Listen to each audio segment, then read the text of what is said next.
Good morning, Lords. What's going on? Mic check, mic check. What's going on, people? Dreadpool, what's up? Jay Bailey, what's up? Joe Bailey, excuse me, what's up? Def Sing in the building. Yo, Mixer. Oh, we working today, Mixer. My man. Thank you, brother. Flint Dog, thank you, bro. We've been having a lot of issues restreaming the Mixer, so good to see my Mixer Lords in the building.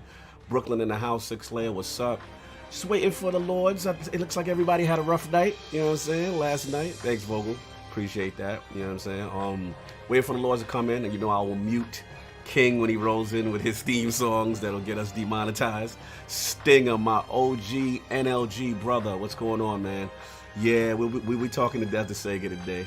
I don't know where Addict is, so I don't. That's one. Saw we're waiting. I might do the show by myself today. That's the way it's looking.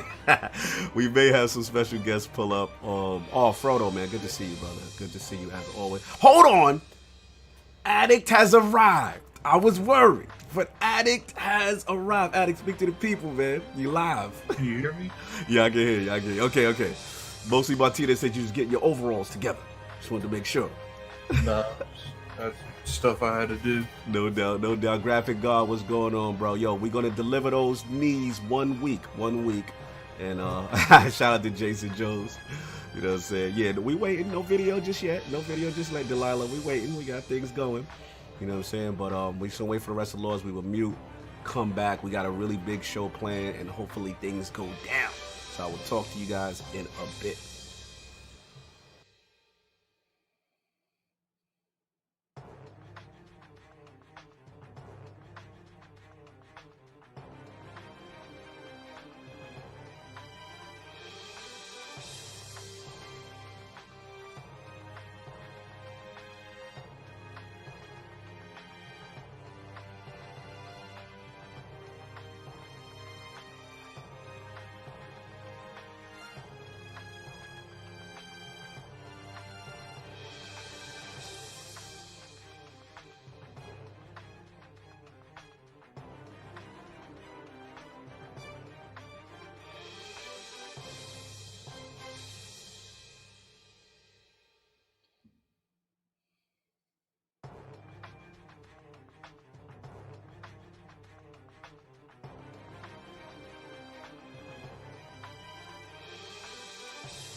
All right, mic check again. The Lords are in the building. Soft King Yo, Addict, yo. speak to the people. Let them know I'm people. here. Hello. King, speak Hello. to the people. Yo. What's good? Let me know, people. Chat. Let me know if y'all can hear them. Let me know. Like, give me some feedback from the rest of the realm. Make sure y'all can hear them. All right. See thumbs up for our QW Vampire. Goggles, what's up? Forte on stream, Twitch, what's up? Levels is good. Everybody heard everybody else? All right, sounds good on Mixer. Dizzy, thank you, brother. Mixer, thank you for working, Mixer. Pat, you know what I'm saying? Okay, no doubt. All right, so what we're doing, y'all, we just chilling out. We're probably going to hold on to starting for maybe 5-10 more minutes as we wait for us a potential special guest. So we shall see. See y'all in a bit.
Though. Let me know. Y'all muted.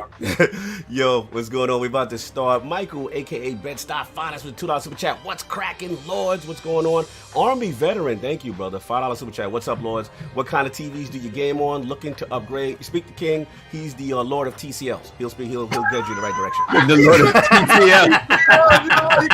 How you gonna do me like that?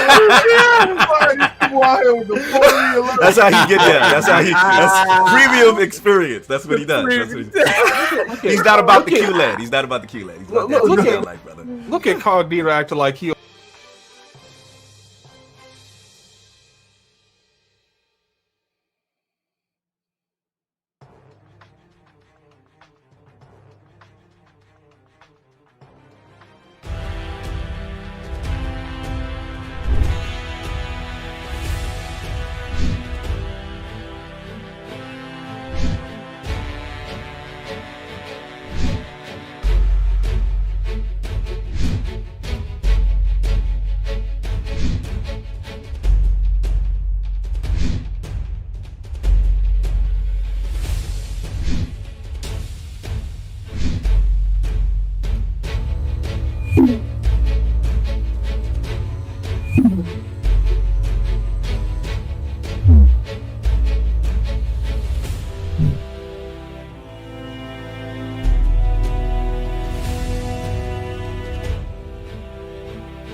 And we are live.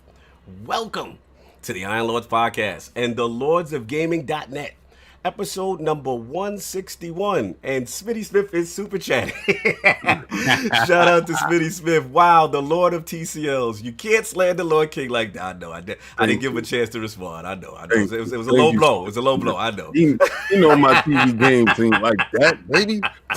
They would make TCLs in 88 inches. They don't do that. Oh, man. Salute to Crystal from Twitch. Good to see the Mixer Lords. I know we got things going. But anyway, welcome to the Iron Lords podcast and the Lords of Gaming.net, episode number 161. And it's another glorious Sunday. We're back at the round table on the Lord's Day. I'm very excited about our special guests. And we've got PlayStation 5 and Xbox Series X generations, Sega's latest announcements, PlayStation 5 chipset production, and the latest in Destiny 2 to discuss. So we gonna get right into it. I want to introduce a Lord whose passion for pushing the boundaries of tech from the impossible to actual reality is truly inspiring to watch. Not only is this Lord a true protector of the realm as a U.S. Marine, but his insightful technical acumen is an absolute boon to any organization he is a part of. Introducing the principal program manager of Microsoft's mixed reality team and the former director and lead of Project xCloud and Xbox Backward Compatibility, the Great Wall himself, who proudly stands by Reinhardt and Overwatch as the perfect 10 multiplayer-only game of the year. My man, live from Washington by way of Chi-Town and making his return into the realm of the Lords, my man, Lord Bill Stillwell. How are we doing, sir? Hey guys, how you doing? Good to be here again. Yes. You know what? You waited like 800 years between the first two episodes, and now it's been a few months. Awesome. It's been so long, Bill. It has. How you doing, sir? I'm doing great. It's good to be here. No doubt, no doubt. Well, first of all, before we get into anything, I'm feeling Last Dance vibes, sir. So you must give us a little brief tour right now. I'm feeling Blackhawks. I'm feeling. Give us what's going on. Is that Bulls 97 through 99 run in the back I see? So I actually have the kids in our house. We had a room that the kids used as their playroom when they were younger, and so now I'm actually converting it back into a room for I'll say older kids to play in. So it's got the foosball table, the bubble hockey table, the air hockey table, but most importantly, I've started putting up my wall finally. And so I've actually got we got the Ditka. Okay. I got Ditka signed, by the way, including my Walter Payton and my Ditka Funko Pops, then the Bulls banners, some more sweetness of the pencil drawings, Jordan and Peyton, two of the best of all time. Of course. And then you sort of move into obviously my passion, hockey. And if I actually go around the corner, you can see there's the wall to my son. So that's what's up. I see Arcade Unit in the back. I'm nosy. I see Arcade Unit in the back. Shout out to Jeremy Ronick. No, what's up with Belfort? No Belfort. What's going on? Not yet. That's on the list. That's on the list. It'll happen. We also have a couple of those arcade one-up machines. So I've got the Marvel wall where I've got the Marvel superheroes, which has the X-Men, the Marvel game, and the Punisher game. That's the one I sent to King after he showed me up. And then I have the Star Wars section too with that actual Vector arcade one-up Star Wars game. So it's a nice place to hang out and just have fun. Absolutely, man. Awesome display. Loving the shrine, the Hall of Fame shrine, the Last Dance shrine. Feeling all that. So real quick, man, how you been just transitioning? I know you've on the mixed reality team. I missed the old name. I know. Cognition sounded really sweet, but I gotta move on.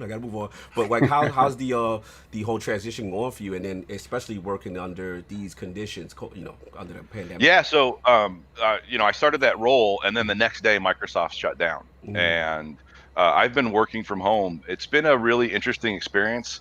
I'm a person who likes to get out, talk with people, meet with developers, meet with customers. And so working from home and not being able to travel, not being able to work with people has been tough. But the team's great. We've got a lot of stuff done. We got a lot of progress.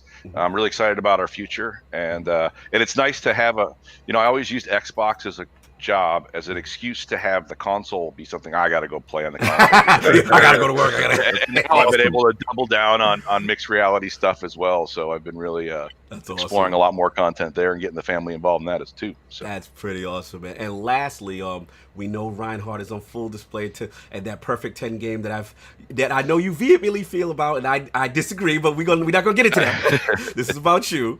What have you been playing? A lot of Overwatch, or what have you been playing just recently? Actually, so a couple of things. I stopped playing Destiny. I started doing my Destiny chores until the event, and then I actually played a little bit last night and got back into it again. I have been playing Overwatch, but I've actually been playing some Street Fighter 4, and then there's a game experience for those of you who have virtual reality headsets that I highly recommend. It's called Pixel Rip 1995, tell me about that.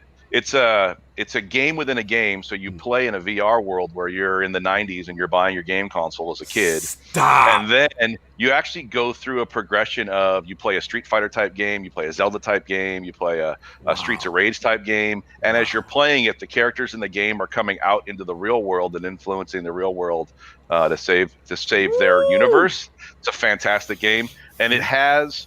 This will be a spoiler, so everybody should be spoiler. There's an achievement in it that I got by mistake, but I thought was amazing because the main character you play as is this little boy, and then you play as sort of a Metroid, famous kind of woman character. And I'm in. There's moments where you're in 2D, where you're in VR, and you can actually look down and see yourself in 2D as a sprite. And in one of those, I see these hands on my shoulders, and I'm like, "What's that?" So I turn, I look behind me, and the big hero character, he's rubbing my shoulders, and I'm like, "Get out of here!" So I just stranger danger. I smacked him, and then I got an achievement pop that was about not putting up with that crap. So Yo, that's great. Stranger danger. That sounds. What is the name of this game again? It's called Pixel Rip 1995. Wow, Pixel Rip 1995. I gotta get, and again, available on like all VR. It's on multiple platforms. Yeah, it's on Windows mixed reality headsets through Steam Store. It's on Oculus Quest as well. So it's on a whole bunch of headsets. That's awesome, man. Good catching up with you. So we got a lot of show, maybe some more special things happening. So stay tuned. But of course, you already know we have the 4 horsemen of gaming. Those original lords of the realm here at the round table. My co-host with the co-most. My brother from another mother, the difficult game conqueror, Lord of Reviews, and the how of the young wolf. my man, Lord Addict. How we doing, sir? Doing pretty good. Kind of tired this morning, man. I can't even front, man. But we'll get through with it, man. We'll get through with it. No doubt. Glad you can make it, sir. No long, rough night at the office, but we will get it going, get it popping. So we're gonna move it going on up with the most technical gaming lord, the solo gamer who lives for the single player selfish experience, and also the Sostradamus, Mr. Offline Profile Illuminati and Lord Patron of the Iron Bank, my man, Lord Sovereign. How we doing, sir? I'm doing good, man. Feeling good. Last night, gave myself the quarantine barbershop. Okay. Quarantine smooth, brother. Quarantine cuts. Smooth. 99, I love it. 99% fades. There you go. Standing in the buff in the shower, just shaving my head. You know. Salute. We need Denzel at peak form. I had to do it because my barber said that he was doing just one-on-one haircuts with like the gate down. And so I had mentioned to my wife, hey, I'm gonna go get a haircut. And the reaction I got, she was like, that's not happening. Like, no, you're not. No, you're not. You need to cancel that for another couple of months. So, I had to do what I had to do, but doing good. No doubt. We will move on because we got, like I said, a lot of show going on. So, of course, we have the Incredible Hulk of this, a.k.a. the Excess Gamer. Ooh. The Lord of Combat Sports, King of the Statues, who demands nothing less than that premium experience and is the leader of the Fraud Alert movement. Ooh. Beloved Lord King. How are we doing, sir? We're doing fantastic. Let's get to this. Turn the beat around.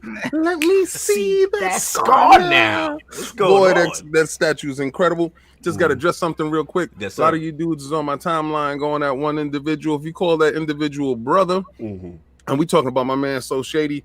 So Shady's never have done anything to me. He treats me as a brother, and we actually talk in DMs very often. Now, I just want to say this: if you block them, mute them without talking to them and trying to figure out what was going on, because I never saw the tweet. The tweet was off my timeline. Don't understand it. Don't hear it. Don't know it. But again, me and him spoke in the background, and if you have a problem with an individual, you talk to them individually. If you call those people friends, right, you don't automatically block them and don't give them a chance to even explain themselves or even apologize. So a lot of times we're right now at a point of heightened agitation, frustration, and irritation. And sometimes you really have to take a step back and show heart. Right. Sometimes people need a little bit of education with things without us lashing at them. So I just want to tell you guys, listen, take a little bit more time to just take a time out, listen to someone and try to hear their side of it. And if you feel that they are wrong, give them your side of it and try to educate them on things that are going on in the world right now. Because not everybody has just same level of information or education. And what you have to do is teach one. We have to be each one teach one. We have to get back to that. No doubt. Real quick, I gotta get Lynchpin in £5 super chat. Sov's haircut is coming in hot. Looking smooth. He wanted to give it up to you on that. You already know. So we will move on because again, a lot of show in it. Like King said, it's a King's point. I just want to reiterate. Everybody, no beef. We don't get in the middle. You know what I'm saying? That kind of thing. But we want to promote unity here, and that's what we're about. So, of course, we got the gaming ninja himself, the Shinobi, LordCognito, spreading that realness in the realm of the ILP, not telling what you want to hear, but what you need to hear. Real quickly, just been doing Last of Us 2, what else? Fist of the North, last battle of I've been playing the reimagined last battle. You know what I'm saying? Shout out to Arzak, my man. That's what I know him as. The rest of the world knows him as Kenshiro, or Genesis. That was Arzak. So salute to that. I've been rocking that. And XCOM 2 for the Switch coming in hot, man. I actually was enjoying it. You talking about Switch stuff right now? I thought you would be better than me. I think you need to walk away from that right now. Don't even mention no Switch stuff today for the slander that you will receive from this king over there. I think you need to just walk that back a little bit. Keep talking about PlayStation. Outer Worlds Vaseline edition. Switch gang, it's been a rough week. We know it's been a rough week. Outer Worlds was not coming in hot, but I wanted to give the 2K gentlemen. Dude, Outer Worlds wasn't even coming in cold. That was DOA. Switch is coming in really hot. Really hot. Well, we like to give our roses to the ports that do well. And 2K did quite well for me. So that's been pretty much better. But yeah, that's been pretty much it for me. We got a lot of things going on today. So at first, we got a special thing we want to do, man. So actually, I want you, the realm, to buckle up and listen to something from the king. Hi, I'm Lord King David of Iron Lords Podcast, and we're bringing to you an exciting new giveaway. This giveaway is like none other. We'll be giving away an Xbox Series X. That's right, you heard me right. The brand new console launching from Microsoft this year. Well, this is how you're able to be part of that giveaway. There's 2 ways to get your name thrown in the hat for the raffle. 1, become a member of the realm. That's hit that join button, hit that join button. You hit that join button down at the bottom and you can become a member. And also, another way is by becoming a Patreon member, so you can be part of the realm as well. Now, this is brought to you by CatDaddyFatStacks, a member and Lord of the Realm, a very generous person that's in our community. And this community is beautiful.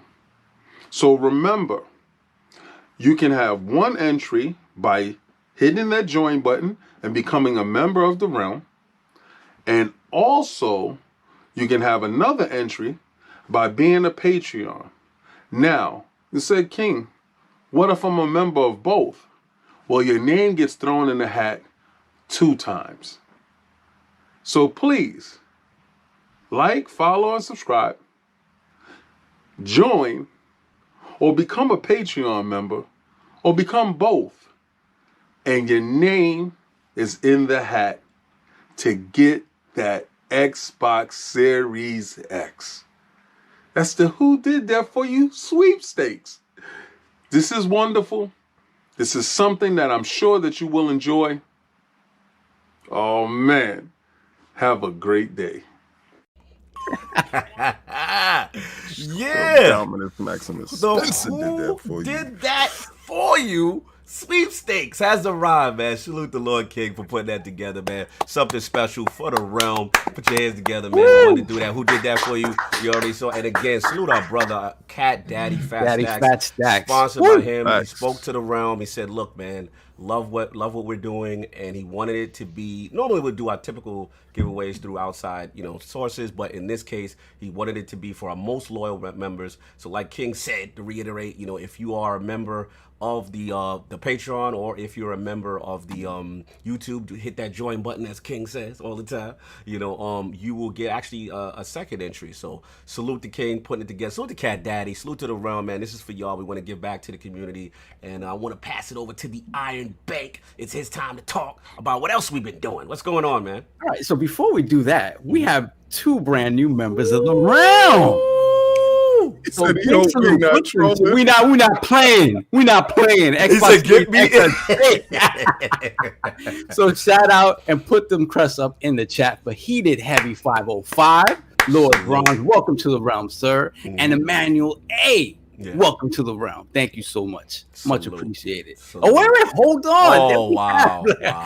We have Lord. First of all, let's get this super chat. We have the $2 super chat from Lord Emmanuel A. himself. Man, I hope y'all not trolling. Nah, man. We don't do that. Yeah. We don't do that. We are not trolling. Series and X. Shout out to Lord Mariano Bomba. Double dipping patron, and he's not playing. He's not playing. He wants Series X. He wants that.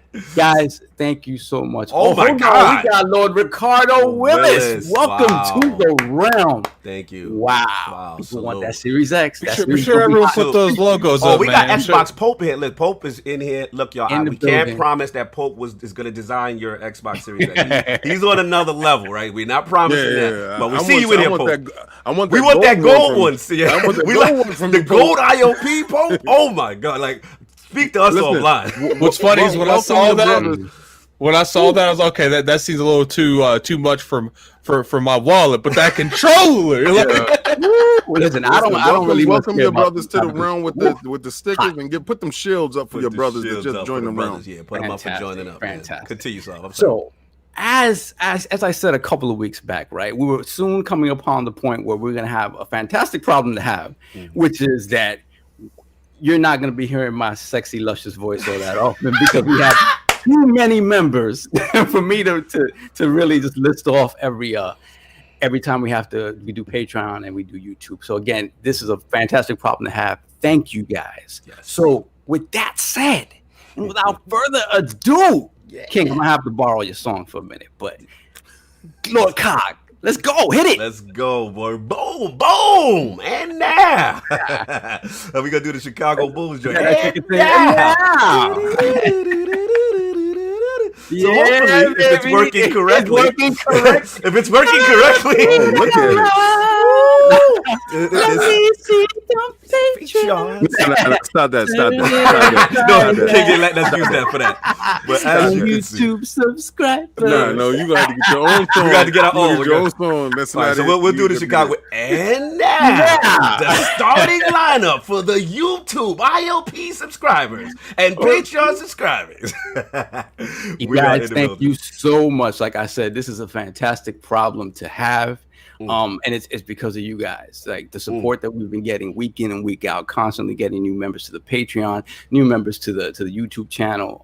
It makes us very proud every single week to know that we're bringing you guys content that makes you laugh, you know, and keeps your mind occupied for a couple hours every Sunday.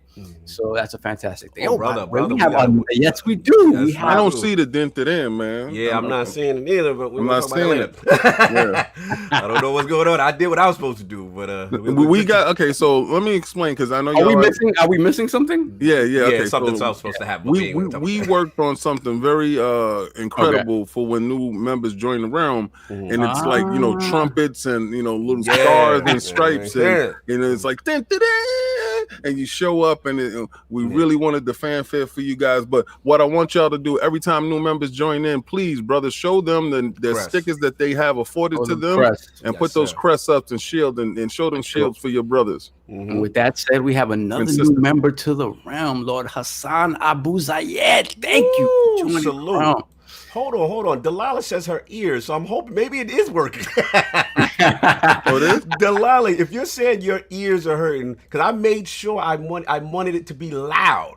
So let me know if y'all did see something or trumpets did blare, because that's what's supposed to happen.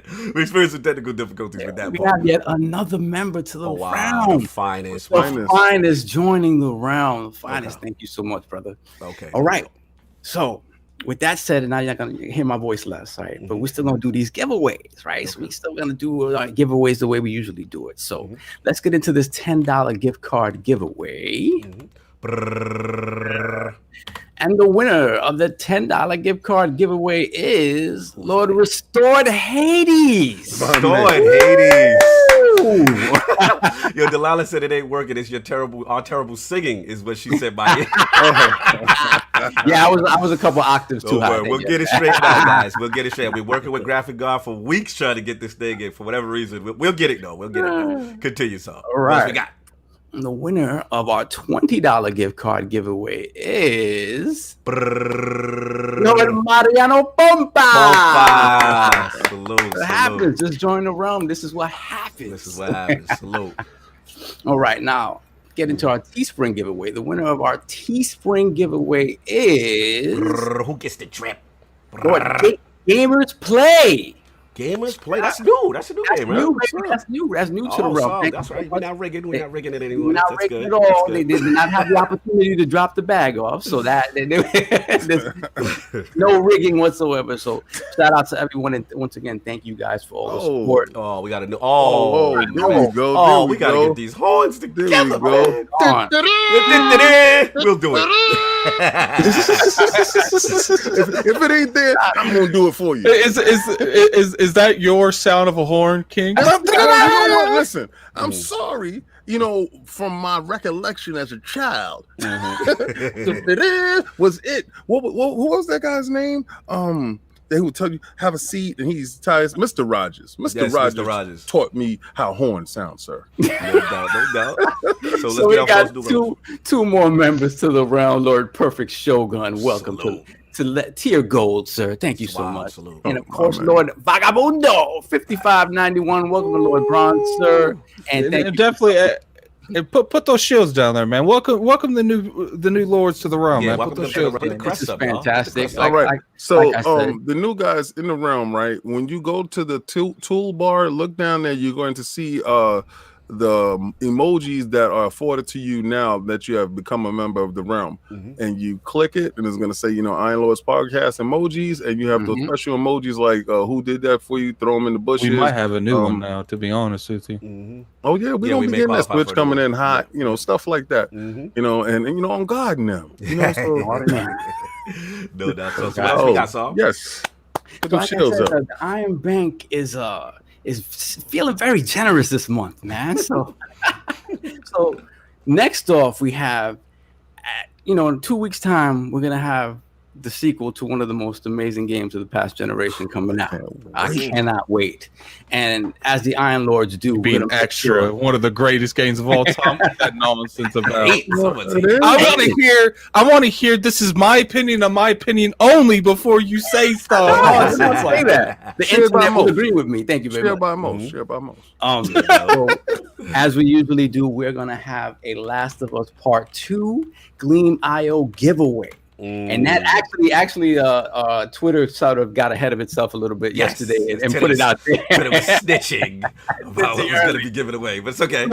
So we have that giveaway going on. It will end right before the launch of the game.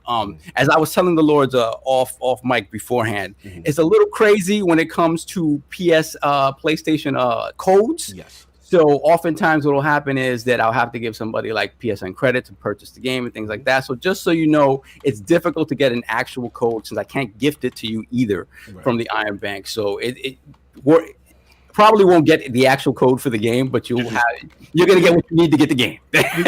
Go get that bread, though. You're going to get that guap. Exactly. No doubt. Now, if you choose not to buy the game, that's on you. It's not going to happen on you. No doubt. So what else off?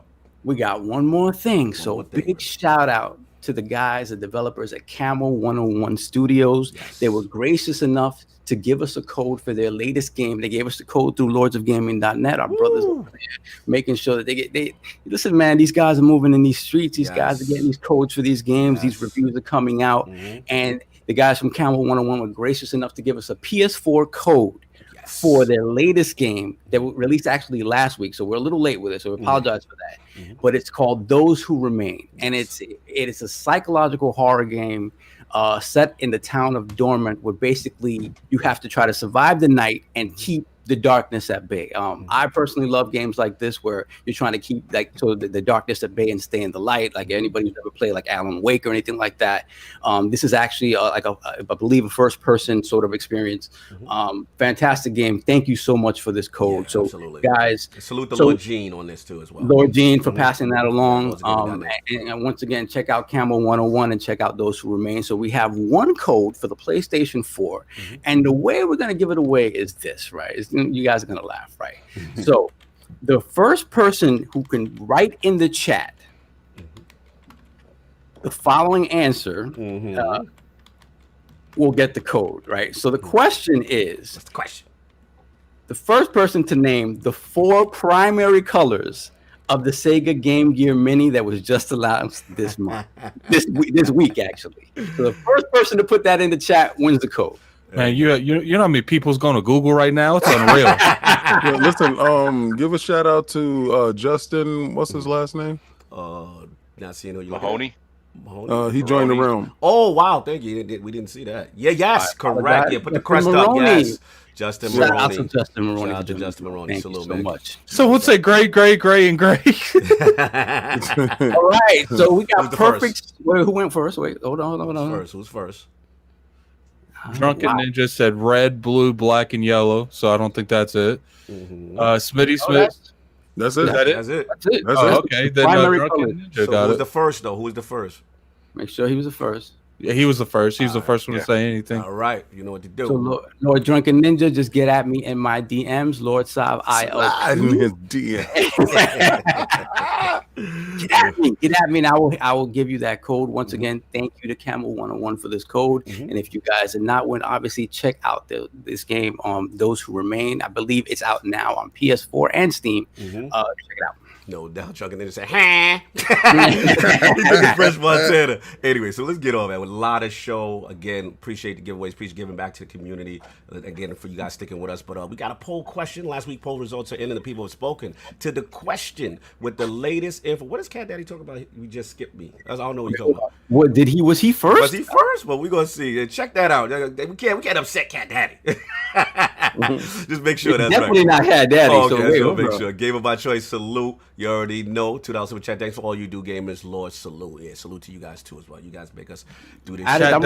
I'm running it back. You run it back as well. Yeah, you guys figured it out behind the scenes. It looks like Cat Daddy said thumbs ready. Leonidas had an emoji. Drunken Ninja said red, blue, black, and yellow. Slow Mo said gray, gray, gray, and gray. Somebody Smith said red, black, yellow, blue, and then it looks like it looks a couple more. And So then Cat Daddy said red, blue, yellow, and black. So it looks like he was just a little bit off, Cat Daddy. Okay, he could have been talking about something else. It was a perfect show then. Oh, okay. All right. He said it didn't post. He'll DM. Okay, cool. No worries, Cat. No worries. We got you, brother. And of course, again, so last week polls also in. The people have spoken to the question with the latest info regarding PlayStation believing in the idea of console generations. Do you agree with the sentiment that PlayStation 5 games should not be playable on the PS4 as opposed to the Series X, going with a more PC-like approach? The winner of our three-way ILP and highly contested at 48% of the vote was yes. Sony focusing on next gen only is the correct approach for game design group, coming in at a razor close 47%. Look at these words he's using. Razor close. I've never seen a poll this close with this amount of votes. It was insane. So 47% is no. Cross-gen titles does not limit devs tapping into more power group. And in last place at only 3% of the vote was I don't care unless these consoles are hitting 60 frames per second group. So shout out to all the lords who participated. New poll will be coming at the end of the show. So look, man, all this talk, all this generation talk, you've seen the poll. Clearly a very polarizing topic and one of our closest poll ever. So we got to go to the time machine, man. We got some special guests in the building. And I guess it all started, Lord Bill. I put a tweet out and, pretty much I was asked, what approach do I feel is the better approach, so to speak? And I want to shout out my boy Free J Dubs. He's the one that brought it to my attention. So I just said, look, I'm kind of torn. I understand both philosophies. And then the Great Wall jumped in. He had a lot to say. You know what I'm saying? So pretty much, I won't reiterate exactly, because obviously it was a 4-tweet, thing that you went into. I'll give you the opportunity to explain yourself. But you definitely felt strongly about that. And I wanted to give you the opportunity to kind of explain, as far as like maybe either scaling and all this generation talk. Look, I'm not an IT guy. I'm just an IT guy, but I don't pretend to be a game development guy or even work close to those guys. So, Lord Bill, in reference to backward compatibility specifically and tapping into the features and the powers of the Series X, I want you to elaborate more kind of on your points that you were saying on Twitter. Yeah, so thanks for giving me the opportunity to do it. Yes. I've learned a couple different things here. One, it's unlike some others, I haven't left the company. I've just left the division. Yes. So I have to be careful on how I message things because too often people ascribe my comments to having insider knowledge, and in some cases I do. Right. But in other cases, I'm not speaking on behalf of the company. I'm not speaking on behalf of the division. Right. There are others who can just jump right in and tell you what they think, and they're free because someone else is give them a paycheck every 2 weeks. Right. That doesn't say Microsoft on it. So I have to make sure I don't pull the wrong thing here. But here's you know what I'm talking about. I love but here's what I was trying to get across, and it's hard to do in Twitter, right? Because my primary problem with the conversation wasn't a discussion about game development. It was really about this position that was put forth by another company that said, listen, it's an either or proposition, and we don't want to live in the past. By the way, this echoes the statements they made when we released BackCompat. You know, the whole why would I want to play an old version of Gran Turismo? Right. Like I do. This is my personal opinion. Yes. I do believe that company has some challenges with BackwardCompat that we don't on the Xbox side of the business, and as a result, they downplay the value of the program, which is fine. I expect them to do that. I expect every company to market their strengths and downplay what the competition capabilities are. But it's not an either-or conversation to begin with, and that's the part that I had a problem with in the way it was phrased, and I'm not surprised that the conversation is close.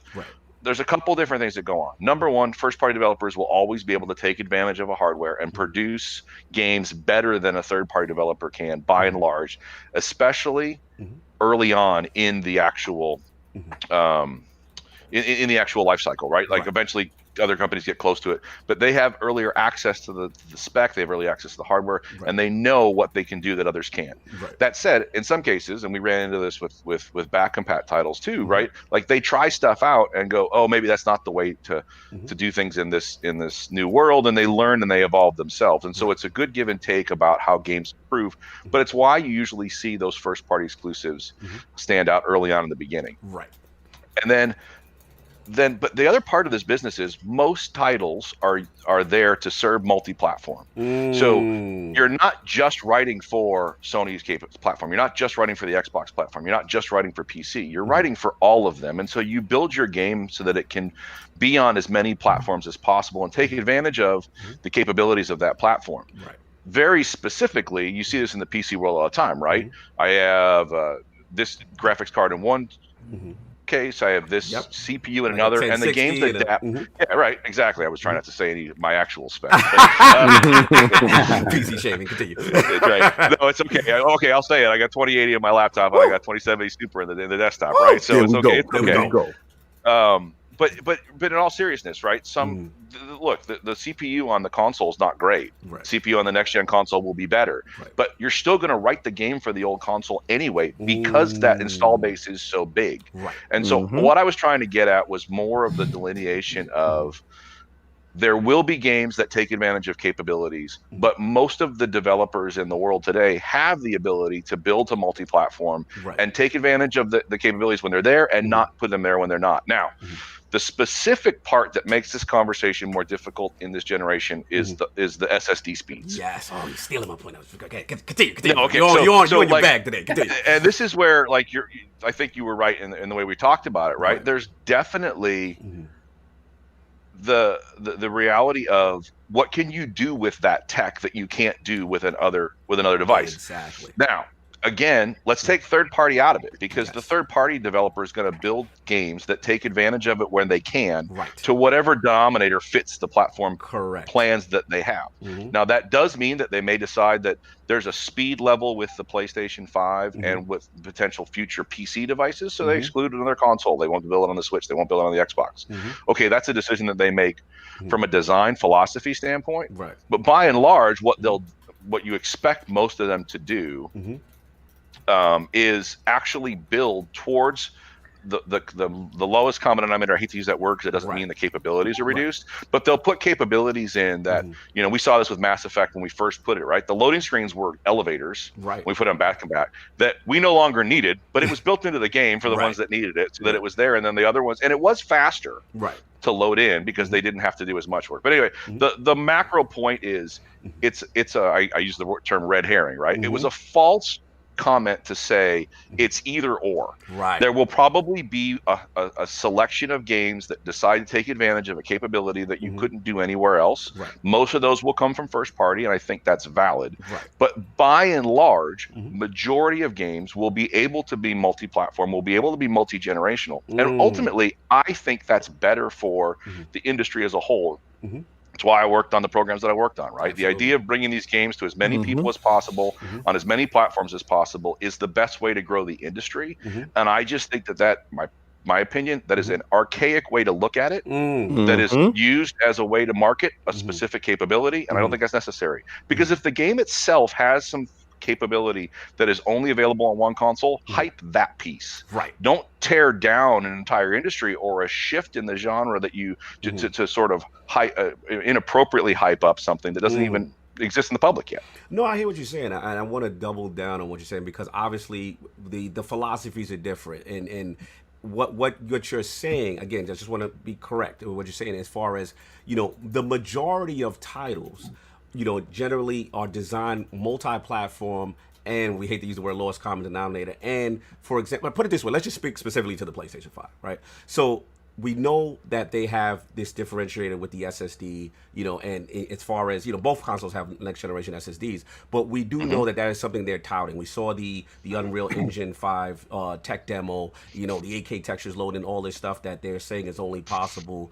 on that. But what you're saying, just to reiterate, the majority of development based on it being multi-platform, third-party, for example, translating to spec to PC and other devices, are going to spec with those other factors in mind, as opposed to solely just maybe the PlayStation 5 or maybe just first-party exclusive. Is that kind of what you're getting at as far as the SSD portion? Because we know that's a differentiator.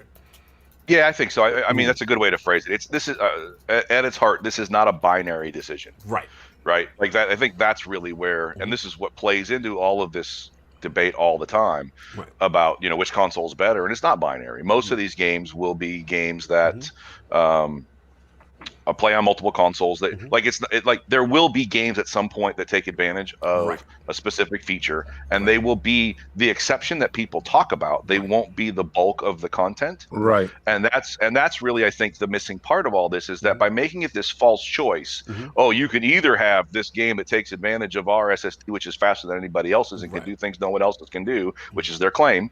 Then you turn around and say, but as a result of that, you can't have the back catalog of 5,000 games. I think that's a garbage choice, and it shouldn't be framed that way. You can do both. I feel you said solve. Okay, go ahead. If you guys have questions, I have No. I just want to just, you know, state that in the next generation, the least common denominator is the PlayStation. I'm just going to let y'all know that now. All right. So the only thing that's separating them is the SSD. Now, when the first-party developers actually take advantage of that SSD part, or just a third-party developer is making a game only for the PlayStation that can utilize that SSD to its fullest, then that's when the SSD will be prominent. But going into the next generation, the far superior unit is the Xbox, and I just want y'all to be very clear. You know, here we go. When we're talking about the weaker version here, we're really explaining the weaker version is. Behave, sir. I'm just saying. Because you know, a lot of dudes is like, because you know, the weaker common denominator is you're losing it. Let's go to the CPU and the GPU, because the last time I checked, the SSD do not make graphics. So I'm just saying this. I know I don't make a computer, but I know this part. When I'm going to buy them, they tell me the most important part is that CPU and that GPU. Right. They tell me that. So I don't go in there and say, yo, let me get the best SSD and let's forget about the CPU and the GPU. I don't do that. Okay, just let's use this. Let's work with this here. Fair enough. Let me get Lord G from LordsOfGaming.net, our brother, man. He said, Lord Bill, was there some sort of licensing issue that prevented MechAssault from back compat, or just wasn't high on the list? You know, you still gonna get these, Bill. I know, I'm still gonna get these. This is one of those ones that comes up all the time, because it was high on the list from a fan voting perspective. It is high on my list. I love that series. All I'll say is making sure I don't say the wrong thing. The MechAssault license is a mess, and it really is just a sort of a certain people own certain elements of it in certain cases, and it's really crazy. In fact, I think Windows Central Gaming wrote a whole piece on it that's worth looking into. Jez Corden had some stuff on this, and it is definitely one of those titles that's it's sort of stuck in this legal limbo. Gotcha. And by the way, like that's the other reason I think this particular topic gets me so fired up. And Cog knows this, King knows this, right? Like I'm a real big believer in the preservation of the gaming history and Preach. gaming legacy. And I hate the idea that we're finally on the cusp of most contracts are written to support the notion of long-term compatibility now, right? We're moving past the era where everything was written, generally speaking, was written to a specific console like for a specific period of time. x86 machine learning, all that stuff. Oh, yeah. And I mean, it was even worse. Like we saw contracts that called out the console type by name. And so the idea of even running an emulator was blocked. And so it's not one of those things they where caught on to you guys. They're like, oh, we're going to do this by name. we're going to put money in to get them to talk. So, so I think that's where wherever we can, we want to push the industry as a whole. I want to push the industry as a whole to not think in generations. I'm not thinking, oh, well, now there's a new generation. It's a chance for me to just throw away all the old stuff and start new again and remind that consumer. The games industry doesn't grow with that mentality. So I think it's really important to push that. And that's where I hope that the industry as a whole takes the approach of let's not make our licenses restrictive. Let's not make our plans restrictive. Let's get this on as many platforms as possible. Absolutely. So pretty much how you would say, like, is the best approach is like, look, there's still going to be that, that next generation experiences, but you're never going to leave your previous generation games behind you. Yeah, absolutely. Especially as customers move into buying digital. Yes. You have to put protections in place so that they don't lose their entire digital library just because some company decides that this is just a better way for them to make money. Right. Yeah. Now, I want to double. Oh, sorry, because I was last. We got all the super chats. I'll get the super. Oh yeah, get the super chat. Sorry, then I'll get the super chats before. Okay, yeah. So we have a $2 super chat by Gamer by Choice. Thanks for all you do for gamers, Lord. Salute. So, thank you, brother. Thank you, brother. Then afterwards we have. I think it's George, we had Cat Daddy. We got Gene. We got Gene over. That's Cat Daddy. Yeah. That's what Cat Daddy is. We got $2 super chat from Cat Daddy. Talk turkey with me, Bill. Is Fable coming or not? Wow. They go straight to the. I can't answer on that one. They go straight to the brass tacks with Bill. Like they don't even. He's gonna shoot him. I can't blame the man for not shooting this shot. They shoot this shot. You gotta respect that. You gotta Please do it. But that's why they call him the Wall. Thank you. No doubt. Blocked. That's right. Then we have blocked is serious. We got a £5 super chat from the Dark Knight. Hey guys, at the hospital with my son. I definitely hope everything goes good there, man. Yeah, man. Enjoying the Lord's view on the Lord's Day. Have a great Sunday, everyone. Stay salty free. Salute, Stay salt free. Salute, Dodge, man. Shout out, salute to your son. And absolutely. The healing process. What else we got? Everything goes well. Yeah. Then we have Emmanuel A with $2 super chat. Can Xbox make some Xbox Series X back compat games only for Xbox One X? Yes. Huh? All right. Can they make? Okay, that's interesting. Yeah. And then we got Pixelbit. Y'all got Pixelbit? Pixelbit G with the $5 super chat. Great stuff, guys. Is Bill able to speak on back compat and velocity architecture yet? Is that still under wraps? And if we can expect a deep dive in the future? Interesting. Not from me. Today. He's like, hold on. Probably. We got hip hop in the building, y'all. So love the Lord's Big Bill. Love you, man. Yeah. Got confirmation from a dev working on an exclusive for Series X that confirmed that held back development because of the One X. So I knew this was the one I was gonna get. You know you're gonna get this. You know that, Bill. Because there's a couple of them who've said this, right? Yeah. I want to be diplomatic. Right? Like there's as many opinions as there are developers, and I absolutely expect that there are people who try a technique and they looked at that technique and they went, that's not going to work. And so we're going to bypass it. It's not the way we can make this the best game. And that is a design decision. I can't speak to how it got there. I can't speak to if maybe they can't do the thing that they want to do without it. So I acknowledge that there's probably developers sitting right now who going, yep, I can't do this because of this decision. Right. But I would argue, having worked with developers for a long time, that if any developer was challenged by that, I know Xbox has a great division in ATG, the Advanced Technology Group. Sit with them and see if you can't work it out and really understand if it's viable or not, as opposed to just, this is what I saw. Like we've seen this in getting back-combat games ported. People said no, it won't work. They did this decision. Right. You can figure that stuff out at some point. It's software that you can work with, and it's a question of trying to figure it out. But I also acknowledge that there will be people who look at what they've got in front of them and decide this is not the right way to go, and this is not where I can be. All right, let me double down on it. Okay, real so quick, okay. though, Get your balls on what off. Bill just, on what, Yeah, and I got what Bill something too. just I got said. something too. So, going by what you just said, do you still feel that at the launch of a console that like a lot of these games are still coming in very hot, and the devs haven't had enough a lot of time with the machine, or as much time as they would like with the machine to be able to sort of get over those hurdles that they might spend more time on if they had 2-3 years more with the or whatever with the hardware? Oh, I think that's always the case. I mean, that's been every generation of hardware. The first gen games, even when we had generations of hardware, right? The first gen games are always sort of in this bizarro, like, well, we got tech, but we only have so much time, right? Because there is just a natural cycle how long it takes to build the silicon, build the prototypes, build the actual pieces, and then go through and test and validate to get to a point where it's like, okay, and now also write a game on it, right? They don't get development kits till a certain part of the cycle because the hardware has to be stable. Then they have so much time to build the game to get it out in market, because it turns out Christmas comes at the same time every year, so you can't just slap that out to February. And so that's where they have to work through all of those those issues. And so the third generation of a console life cycle is always the when you see some of the most amazing stuff. Right. So it's definitely just one of those things where it's like it's a hurdle. They can choose to say that we can't do it, but it's probably an issue of we don't have the time to do it right now. And it mostly will be, but I'd also add, and maybe they can't. I could absolutely construct a scenario where the way that we've built this is that this won't work on that architecture, so there's nothing we can do about it. But I think that's the exception rather than the rule. Gotcha. And more importantly, then, to go back to being consumer friendly, then let's let you bring your whole catalog with you so that you actually have stuff to do while games continue to evolve, and maybe eventually they stop worrying about building games that run on the old platform, but as long as the ones that were built there are compatible and pull forward, I don't think there's anything wrong with that.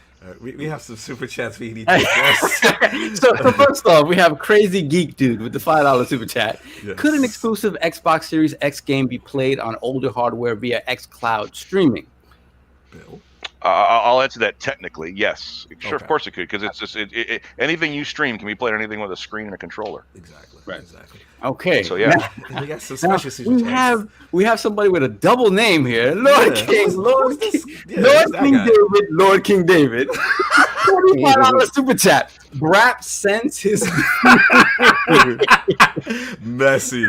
We have another $25 super chat from this person called Lord King David. Lord King David. Who is this guy? Who is this person? Max sends E3 2020 love. Interesting. Yeah. So hold up, that's not King. I don't know who this guy is. This guy, man. That's me. King sending himself money. Investing in the bag. I appreciate that. Let me explain what happened, right? Okay, so we all, E3 was paid for. Everybody put their money up, and unfortunately, everything went upside down, guys. And what was held back was, I sent back everybody their money minus like $50 because they was holding back fees and stuff like that from the house and stuff like that. Well, the car money came back and everything came back, and I was waiting. Didn't get the flight money back. That was dead. They gave me credit. So they did finally sort it out and send back the money minus, a couple of bucks from the fees. So the money the $50 that I held back from people, some people decided, don't even want the $25 back, because I averaged out to $25. They said, do me a favor on Sunday, just give it back to the realm. Right. So that's me giving back the $25 from all these individuals that said, thank you. I support everything that you guys do. And, this is a sad week, but, take that 25 and, just roll it back in, and let's see what we can do as a group together and achieve something else. So, I don't hold any bread. I put the bread back where the bread goes. Salute, Yeah, salute. no doubt. Shout out. We have one more from Eric Jackson sending his love. E3 2020. As you can see, like all these brothers are going to be. I wasn't going to be attend this year. They were all going to be in the house, in the compound. Shout out to Ainsley, Board of Seasons Gaming was going to be with us. And what's funny is today would have been the Microsoft conference. Today would have been the Microsoft conference. We would have been cooking outside of the Microsoft Theater. Yeah. Standing on line. I'm just curious what kind of cooking we would have done. Oh no, y'all would have been cooking outside there. We would have been inside. Yeah, Shout out to Phil Dominus, as soon to be Aurelius. He takes very good care of us. King, wear the scarf. Like, wear the scarf. Are you saying that you guarantee you're going to get when it's cold outside, they make sure that we have scarves. When it's hot outside, they make sure that we have little umbrellas on our hats. So I don't know what you're talking about, sir, but my experience with Microsoft has definitely been a choice. Are you saying you have an inside track to FanFest, King? No, what I'm saying is I have been fortunate enough to be selected by Microsoft's unbiased arbitrarily selected. Moving along. Where did you get that scarf? Oh, who did that for me? That was inside. That was inside my swag bag that I got from Microsoft FanFest, and I used that same scarf to get such cachet at the what is that? We was at the Acer party. They were with the Acer party. When I put that scarf on, they thought I was a Microsoft exec. Bill, I was eating it up. I'm sure the way King. Hold on. Laugh. Bill? I was going to say, what cracks me up about that scarf is I got one, but I got one way later than you. So here's the thing. Nobody on the engineering team ever gets any swag. The marketing folks just take all of it, give it to press, and we get nothing. And I actually made a comment on my marketing guy. I'm like, you don't ever take care of us. So these had all gone out. Everybody have them. And then he gave me mine like in the summer afterwards. I'm like, why are you giving me a scarf now? And he's like, well, I don't need them anymore. And now you can't say I never gave you anything. What it was, Bill, is he panicked? The guy's like, oh, here's a leftover scarf. Let's get exactly it. What it was. Oh my god! Shout out! We caught up with the super chat. Looks like $2 super chat from Cat Daddy. Does Bill have an Xbox franchise he'd like revived? Oh, that's nice. That's a good question. That's a good one. Oh, geez, there's so many of them, right? Like you go back, and it's not just Xbox franchises. I was actually going through the summer sale on PlayStation. I shouldn't say that, right? I really was. And like Infamous Second Son was up, and there are so many great franchises. I will say, I really do miss the Mech Assault series. I think that's absolutely one that's just sort of missing from, and I also want a reason to find a Steel Battalion controller, like a next gen version of that. I think that'd be so awesome. There's a zillion of them, and I think as I would go through a catalog, you'd see me find just tons of them. The other thing I think is, I will say I miss is, and maybe you have to have two of them because it's only every other one that's good, is the BioShock series. I'd like to see that come back and be a little bit stronger too. So we'll see. No doubt. So look, real quick, I know we jumped in on this, but I just got, again, for me, again, learning this whole game design thing, as far as scalability, I just want to double down on scalability and how that really works, because a lot of, people feel that stuff is going to get held back in reference to the Series X's approach, right? And stuff like, so I just want you to say, like, how is it exactly kind of like how PC does it, where you have, like you said, the lower end 1060 and someone has a 2080? Is it like the equivalent of, like, if you have a Series X, you're like at ultra settings, and then the base one, whoever's got a 1060, he's at low, and maybe he's the Xbox Series S guy, so to speak? Does it work in that way? I'm just trying to understand conceptually, simplistically for me. Yeah, I mean, look, like that's a really long topic, because there's so much that goes into how you create every element of the game. Generally speaking, I think that if you look at PC, that's a good reference point for exactly how this works, right? You see the ability, like, you don't see sliders in your games per se, to set. Most games don't tell you that. They just know what your resolution is, and they know what your output is, and they know how to deal with it. But yeah, I think that when it comes to let's take the SSD out of it for just a second. Generally speaking, the ability of a game to scale up or down is known capability. It's not something that studios go, So oh, this how is would I a ever do part that? this is an essential part of game design, as far as that's how games work now. Like this Yeah, is like the evolution of that's just games. how they build them, right? Gotcha. And there's a balance that you strike between how the engine runs and how you want it to output what frame rate, and so you get what stability, what graphic capability. All that stuff is known, and you can even see how it's measured. And like when you look at Digital Foundry and how they go through, like those are intentional decisions. They didn't just throw it all together and then threw it on a machine and went, oh, I wonder how this works. And I mean, that goes all the way back to, I don't mean that sarcastically, like it goes all the way back to having a turbo button on your PC to make sure that it ran at the certain rate when they were building them to the certain clock speeds. And so you have you get to a point where all that stuff is without question and not an issue. Now, the reason the SSD I want to remove it, because that's a very specific topic that people like to hold up as some sort of mythical thing, right? Like ultimately it is an element to it, and the speeds of the bus to allow them to pull textures through that engine is a design capability that you can't necessarily replicate. But at the same time, again, you are talking about a specific path that does a specific thing. And are there ways to do this at a different speed or a different rate that still allows you to put it into the game? And I expect you will see games have to learn this technique anyway, as PC game manufacturers and developers are building to address increases in PC speeds and the ability to move to that dynamic. This is not something that only Sony will be able to do forever. And it's not something that's unique to them. So at some point, game developers are going to have to accommodate it. Got you. Now let me transition, because you on fire right now. You literally transition to what I wanted to ask you next, which is, again, in fairness to, a lot of my Sony guys are in the chat right now. They go on and killing me.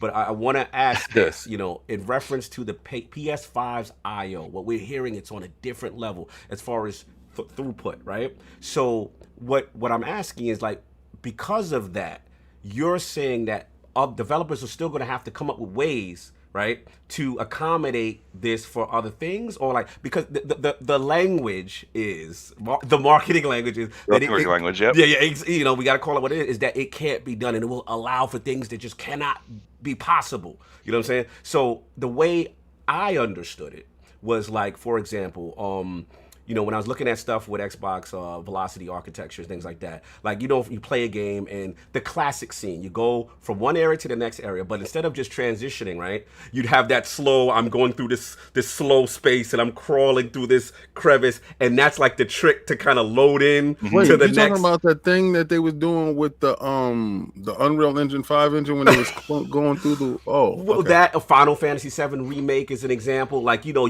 the character, the screen zooms up and the character's going through this tight little let's be real, there's tricks to load into the next joint, right? So we know what it is. So again, I don't want to discredit the PS5. I don't want to, this is not what I'm trying to do.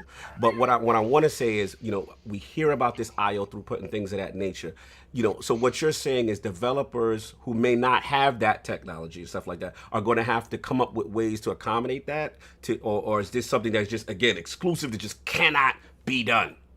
So, and then there's a chat about, like, RAM and memory bandwidth. Like, I think that all that stuff, like we say SSD, that's shorthand for the whole subsystem for memory. It's not meant to be just exclusive to the drive, right? Correct. And yes, you will need all that stuff. And I think so. I wanted to call out, like, I'll say two things with that. One, I understand that it's a marketing point and a hype point, and I think I said in the last podcast we did, I'm really impressed with what they've done in the architecture with their drive, and I think they'll be able to do really cool stuff with it.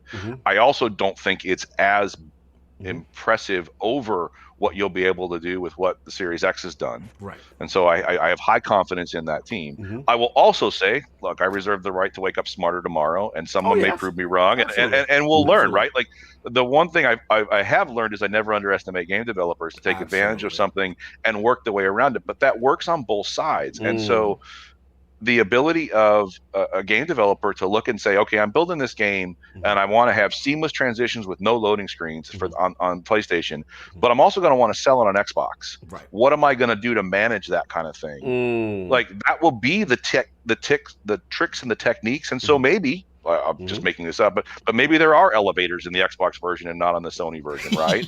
I don't know yet how they're going to address it, but they will learn to address it, right? And they will figure out ways to work around it, and that's where you'll get this dichotomy of these statements of absolute versus what we can actually do. when the games are released and out. Fair enough. The chat is on fire, Soft. You gotta get these. We have a bunch. Okay, so we have Stitch with a $5 super chat. A bit late here, but now let's trick the guest into making him spill some beans on the table. Salute to everyone here.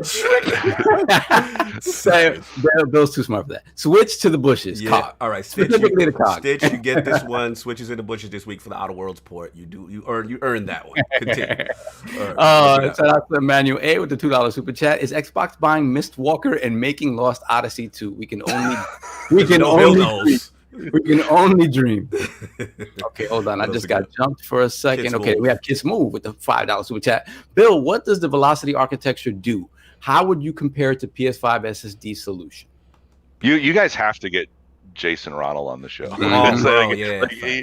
He's the right guy to talk about it. It's like, again, this is this balancing act I have to strike between. I used to be in the team and now in a different group. So I can't spill. I can't give away all your his fake secrets. ignorance on this topic. No, but he's completely right on it because he would expound on it in a totally different manner. No, and a lot of those questions is definitely for him. Yeah. Then we have Justin Maroney with the $10 super chat. Please take note that on this day the Scarf Gang was formed. The book of X. Right. the book of X. You gotta get the book of X for that. You gotta get the book of X for that. No then doubt. we have Slow-Mo Backslap with the $5 super chat. Bill, when do you think minimum specs for PC games will include the NVMe SSDs? And side note, Destiny 2 is so bad you think it ran on Fortnite. Thanks, I'm out. Dropping the mic and walking out. You're so messy, Slow-Mo. Let's ask that. Let's get his first question though. We're gonna ignore the Destiny slander. So yeah, what do you think about that, Bill? As far as the when you think minimum spec for PC games will include NVMe SSD, because that is another differentiator. We have established that. Mm-hmm. Yeah, no, that's a good question. I don't know. Yeah, it'll be. I think it'll be content driven. It'll be games driven. Somebody will come out with something that others are going to want, and they're going to push to have that be just like Half-Life Alyx. I'll use that as an example. Yeah. That drove massive VR headset penetration relative to where the industry had been, just because in order to do that, you had to have VR. Yeah, right. Fantastic game, by the way. And the good news is once you drive it, once you drive those initial set of sales, VR usage hasn't slowed down, even though most people have finished Half-Life Alyx, right? You get people in, you pull them through. So I think it'll be something like that that'll push that to be something that becomes more standardized. No doubt. Yeah, I had that question because I wanted to know, did that game actually do what it was intended? Because I understood that everybody wanted Half-Life, right? And to get some form of that world back, they, because people make all these mock-up games and all these remasters and all this other stuff of the game, and to have it in VR and to make that VR only, and that's the only access point to get satiated for that. A lot of people that would not normally try VR but love that world went out and purchased VR for it. And I wanted to know, did it actually achieve that? Because you're working in that realm now, so did you actually see those numbers spike in a way that gave y'all positive results as a cause of that game? And would other IPs that have that same fan base use VR as a catalyst to get more people in? Yeah, I think absolutely. Not only did you see spikes across hardware sold, you saw spikes in hours. You saw overall that game showed that there is demand for AAA VR titles. Right.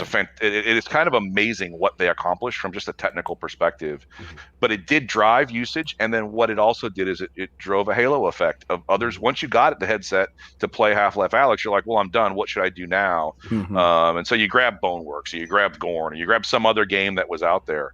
And usage has stayed high ever. So yeah, we saw both a spike in just the industry saw a spike in sales, and you also saw a spike in users coming back to VR even when they weren't playing that game. Okay, great. You got Solve. You got Luke Lord. Luke Lord with the $2 super chat. Thank you guys for being role models for us all. Salute the Inception Ghost. Then we have Eagles Fan 76 with a $5 super chat. Bill, can you talk more about machine learning AI? I think that is one of the breakthroughs techs for next gen for ray tracing, frame rate, and 4K graphics. Again, this is like a whole topic. We have that take hours and hours. But I will say that, like it as an industry person, just in general in the tech industry, I'm really amazed at how robust and usable machine learning is to determine just any kind of thing we can see. You see everything from Google coming out with Stadia and saying that we can predict the player movements, and so that if you get bad connection, we can play for you until you get back. Like, there's all these concepts behind it. It's pretty impressive stuff, and it'll just continue to be better. But beyond that, that's a broad question. Good one, but a fascinating topic. Then we have Eagles fan 76 again with the $2 super chat. What is the big break for VR besides affordability? This is definitely a Bill question. I think it's a couple different things. One, affordability is it, and I think so. Affordability is a big part of it. The second part of it is, and it's sort of part and parcel to affordability. It has to do with being connected to the PC. That element has to change. I think the Quest shows the demand for an untethered experience is there, and that leads to affordability. But at the same time, then you get into this world of how do you get the affordability down but still be able to run the processing at the piece that you need it to be at to give you an immersive, because I mean, if people talk about frame rate on consoles, let me give you a bad frame rate on your VR headset. It just becomes vomit goggles, right? Like, you have to drive that piece. And I think those are the combination of the two. Is it's getting more processing power in a portable format and in a better form factor that will really, really push it to be more mainstream. No doubt. Let me get Lord Hip Hop is back, man. Shout out to Hip Hop in the building. Hey, Bill, what are your thoughts on Tim Sweeney saying PlayStation 5 storage is best in class over Series X and PC, and the overall Unreal Engine 5 demo? Also, DLSS 2.0, though. Hip Hop putting a lot in there, huh? Yeah, he on it. I already said I think that what Sony's done, like, now that I'm not in the Xbox group anymore, I think what Sony's done is pretty amazing. They've done a great job in that element of it. I also thought the Unreal demo was great, and it's exactly what I'd expect out of an Unreal demo, just like they've done every generation of hardware. That was a good tech demo, and I think that, and as they've said themselves, and it'll run on more than just the Sony platform. Correct. And it's a good way to showcase what you can expect. I also don't think you'll see any games looking like that when it launches. Hold on, Bill. I can't let you rock off like that to the sunset. So first off, we've established this is a tech demo that's a multi-platform tech demo that is running for other things. But why don't you think that? Well, I mean, look, there's a whole so game development is a trade-off of compromises, right? You have you can do that kind of game. There wasn't enemy AI. There wasn't a full game there. Right? It was just an engine that was showing you capabilities. And here's the thing: this is not a knock on what Unreal did at all. Right. They do this all the time. They did it again. I think it was 2016. Yeah, that's correct. Or 13, whatever it was. Anyway, but this is showing people what their engine is capable of doing. Right. But no game developer can just take that and then also throw in all the other game logic and throw in all the other capabilities and throw in all the other collision detection and all the physics and all that kind of stuff, and then say, here's your full game. It looks exactly the same as that. Right. Yeah, it is exactly what they said it was. It was a tech demo, and it was a fantastic tech demo. Right. They build an Unreal is to its name, Unreal in terms of its capability. Yeah, it is. I'm trying to save you, Bill. I'm trying to save you. I don't want to misquote you with these things.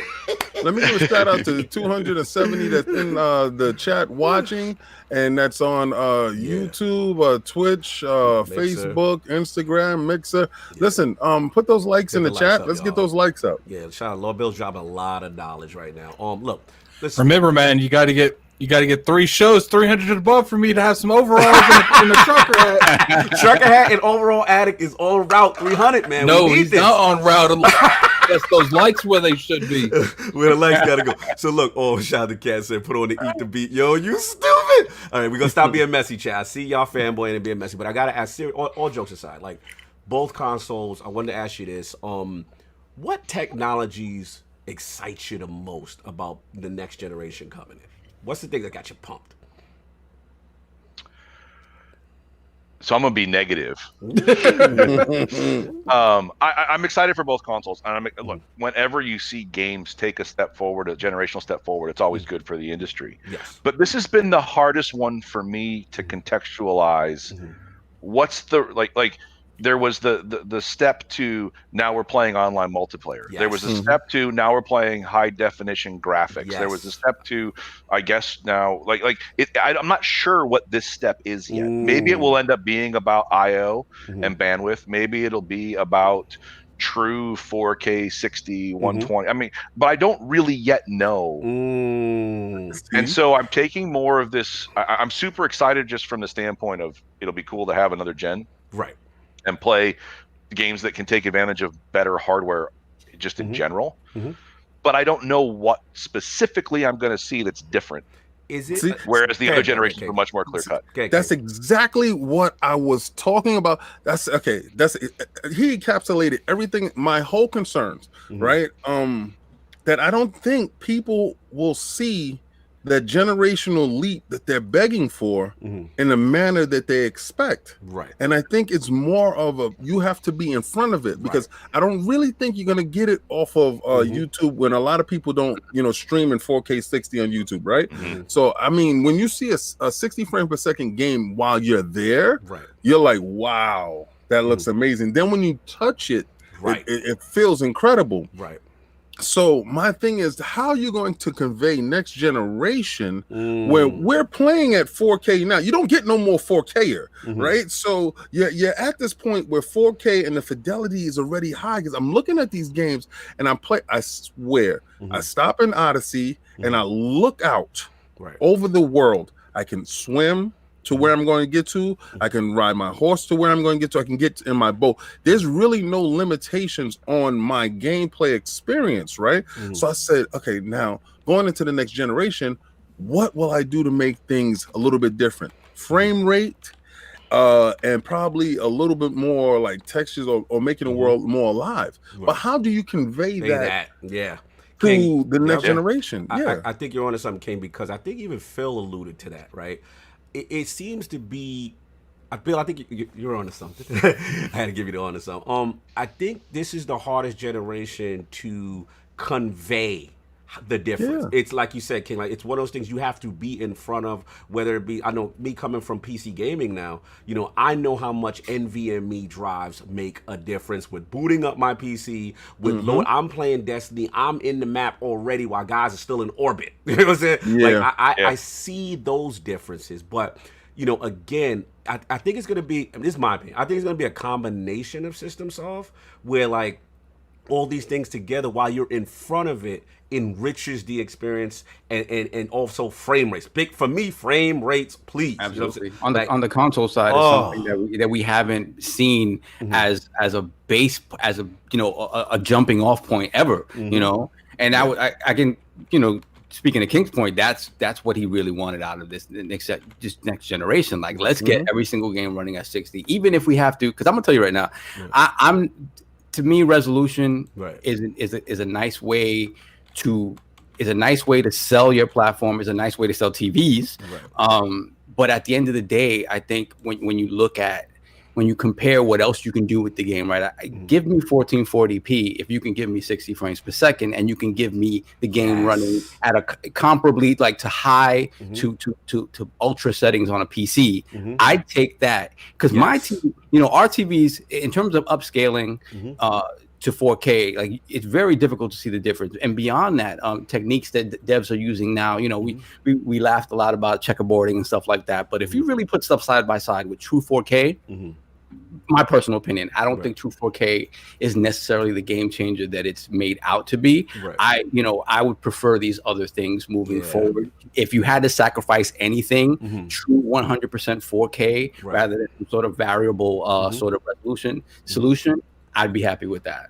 Delilah just said it in the chat, and I think she's spot on. Like, I think that there's a whole bunch of behind-the-scenes tech around machine learning, better NPCs, but like there's a lot of tech that's going to be in this next generation that will actually validate, I think, the decision to upgrade. But at the same time, it may just be that we're witnessing an industry shift where consoles are becoming like phones, right? Like, is there really a huge jump between this Android device and this Android device and this Android device, and people are dropping $800 every 2 years? Well, maybe that's where we're getting into. There's a model where, unlike past generations, you're seeing incremental improvements and you're seeing lots of changes behind the scenes that will then lead to better games, but it becomes more of a continuum, which I'll bring it back to the start, is one of the reasons why compatibility is so important, because then you can pull through that continuum and continue to get better experiences, but also not have to think about it in the true, like, it's been 5 years, time for the industry to change. Right. Yeah, and I think that's something that people don't realize. Like, when you look at the Unreal Engine demo, right? It was showing you better and more efficient ways to do things they've been doing already, right? It's a matter of, when you move forward, how do you take what you know already and make it easier on the hardware and simpler to do for the devs, right? And I think that to me, that's more important than anything, because the shift that we've seen, especially when, looking at these mid-gen refresh cycles with the PS4 Pro and the One X, on the graphics side, just pure graphics, what you see on the screen, I think we've reached the point where certain things, like, you don't see big differentiators, especially if you're somebody who's playing on PC and you see what ultra settings can do for you or something like that. So I turn them all off to play online anyway. There you go. Because you want that response. So the thing is, to me, sometimes people confuse next gen with just refining everything that they have already from an efficiency standpoint. Yes, and I think that's one of the things that annoys me the most. Like, there's very few games I felt like this generation pushed mechanics further. Like, I think the Shadow of Mordor games did with the what you call the system. And besides that, like the Nemesis engine, that's really all I can think of that really stands out this whole generation. It's like, I get it, games got to look nice, but it's like sooner or later the gameplay got to be more important, right? Then how many pixels is on the screen? Because I want to double down and bring it back to Bill with that, because my question is, now let's get to the magic word, which is game design, right? And I want to know, because of these technologies, again, not everyone individual may be wow, game changing in itself on an individual level, but maybe the culmination of all these systems.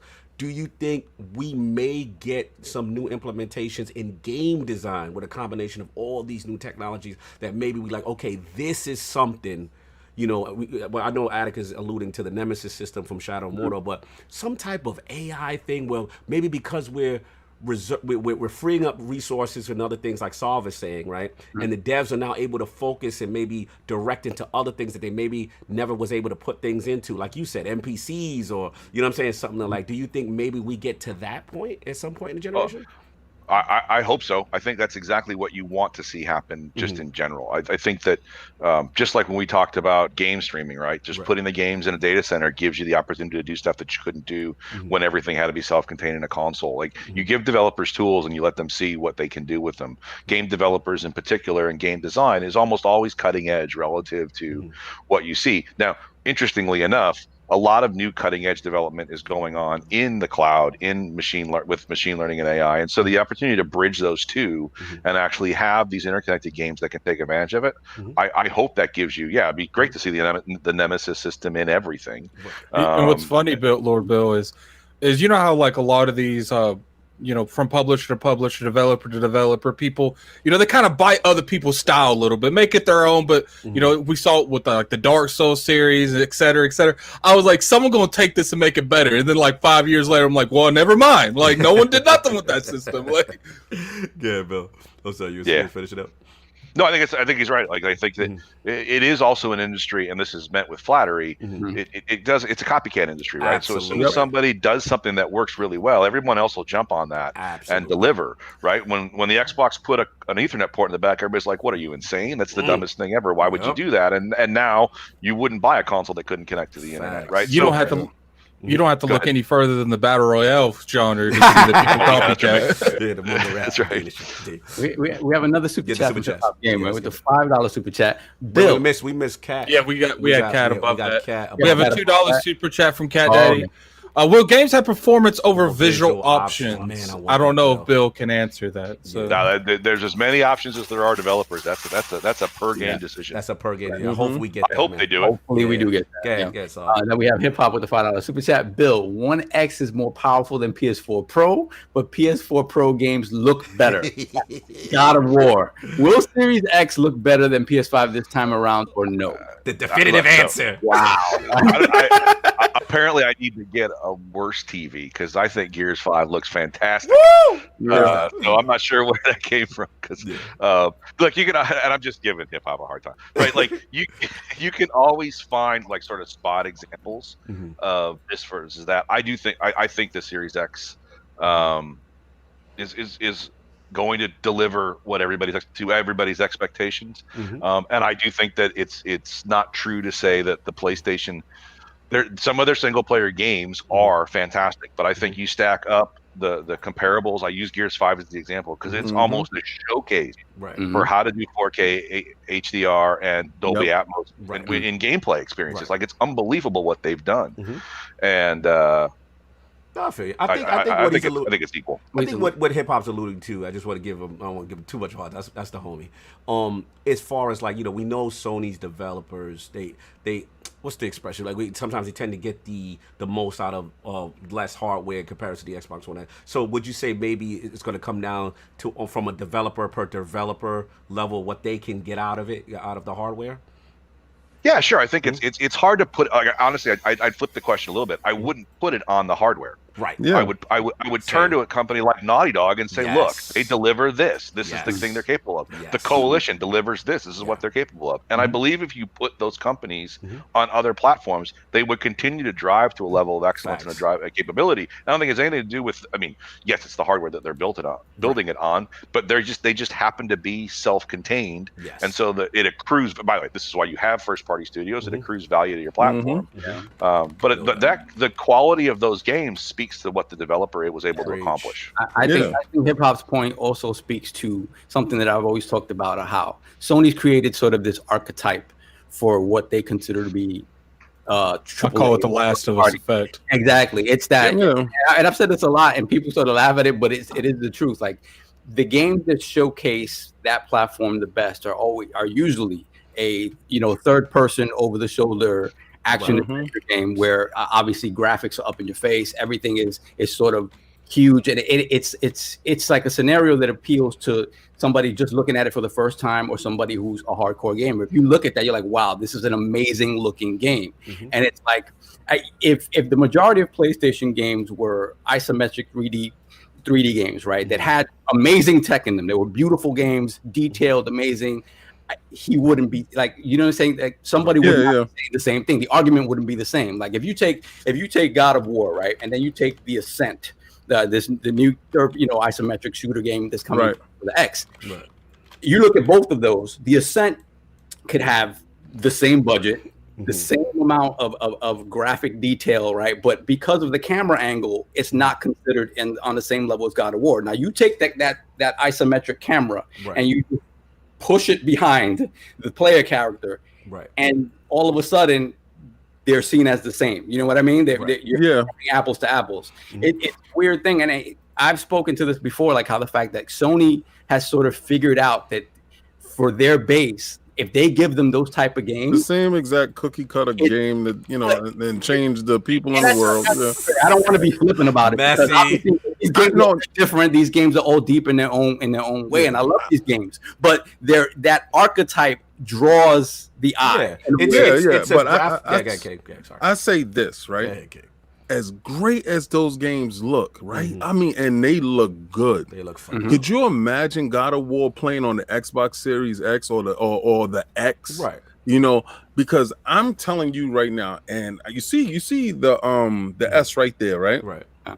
Anytime I go from the S to my X, it's like the Vaseline has been ripped off my eyes, and I'm in a whole different world. And it's not even just that. Like, I still play on the S, and I have a Slim. It's like a lot of these games that's being developed now, like the S and the Slim for the PlayStation, that's like an afterthought. Like the games run horrible, like horrible on them. It's like almost not playable.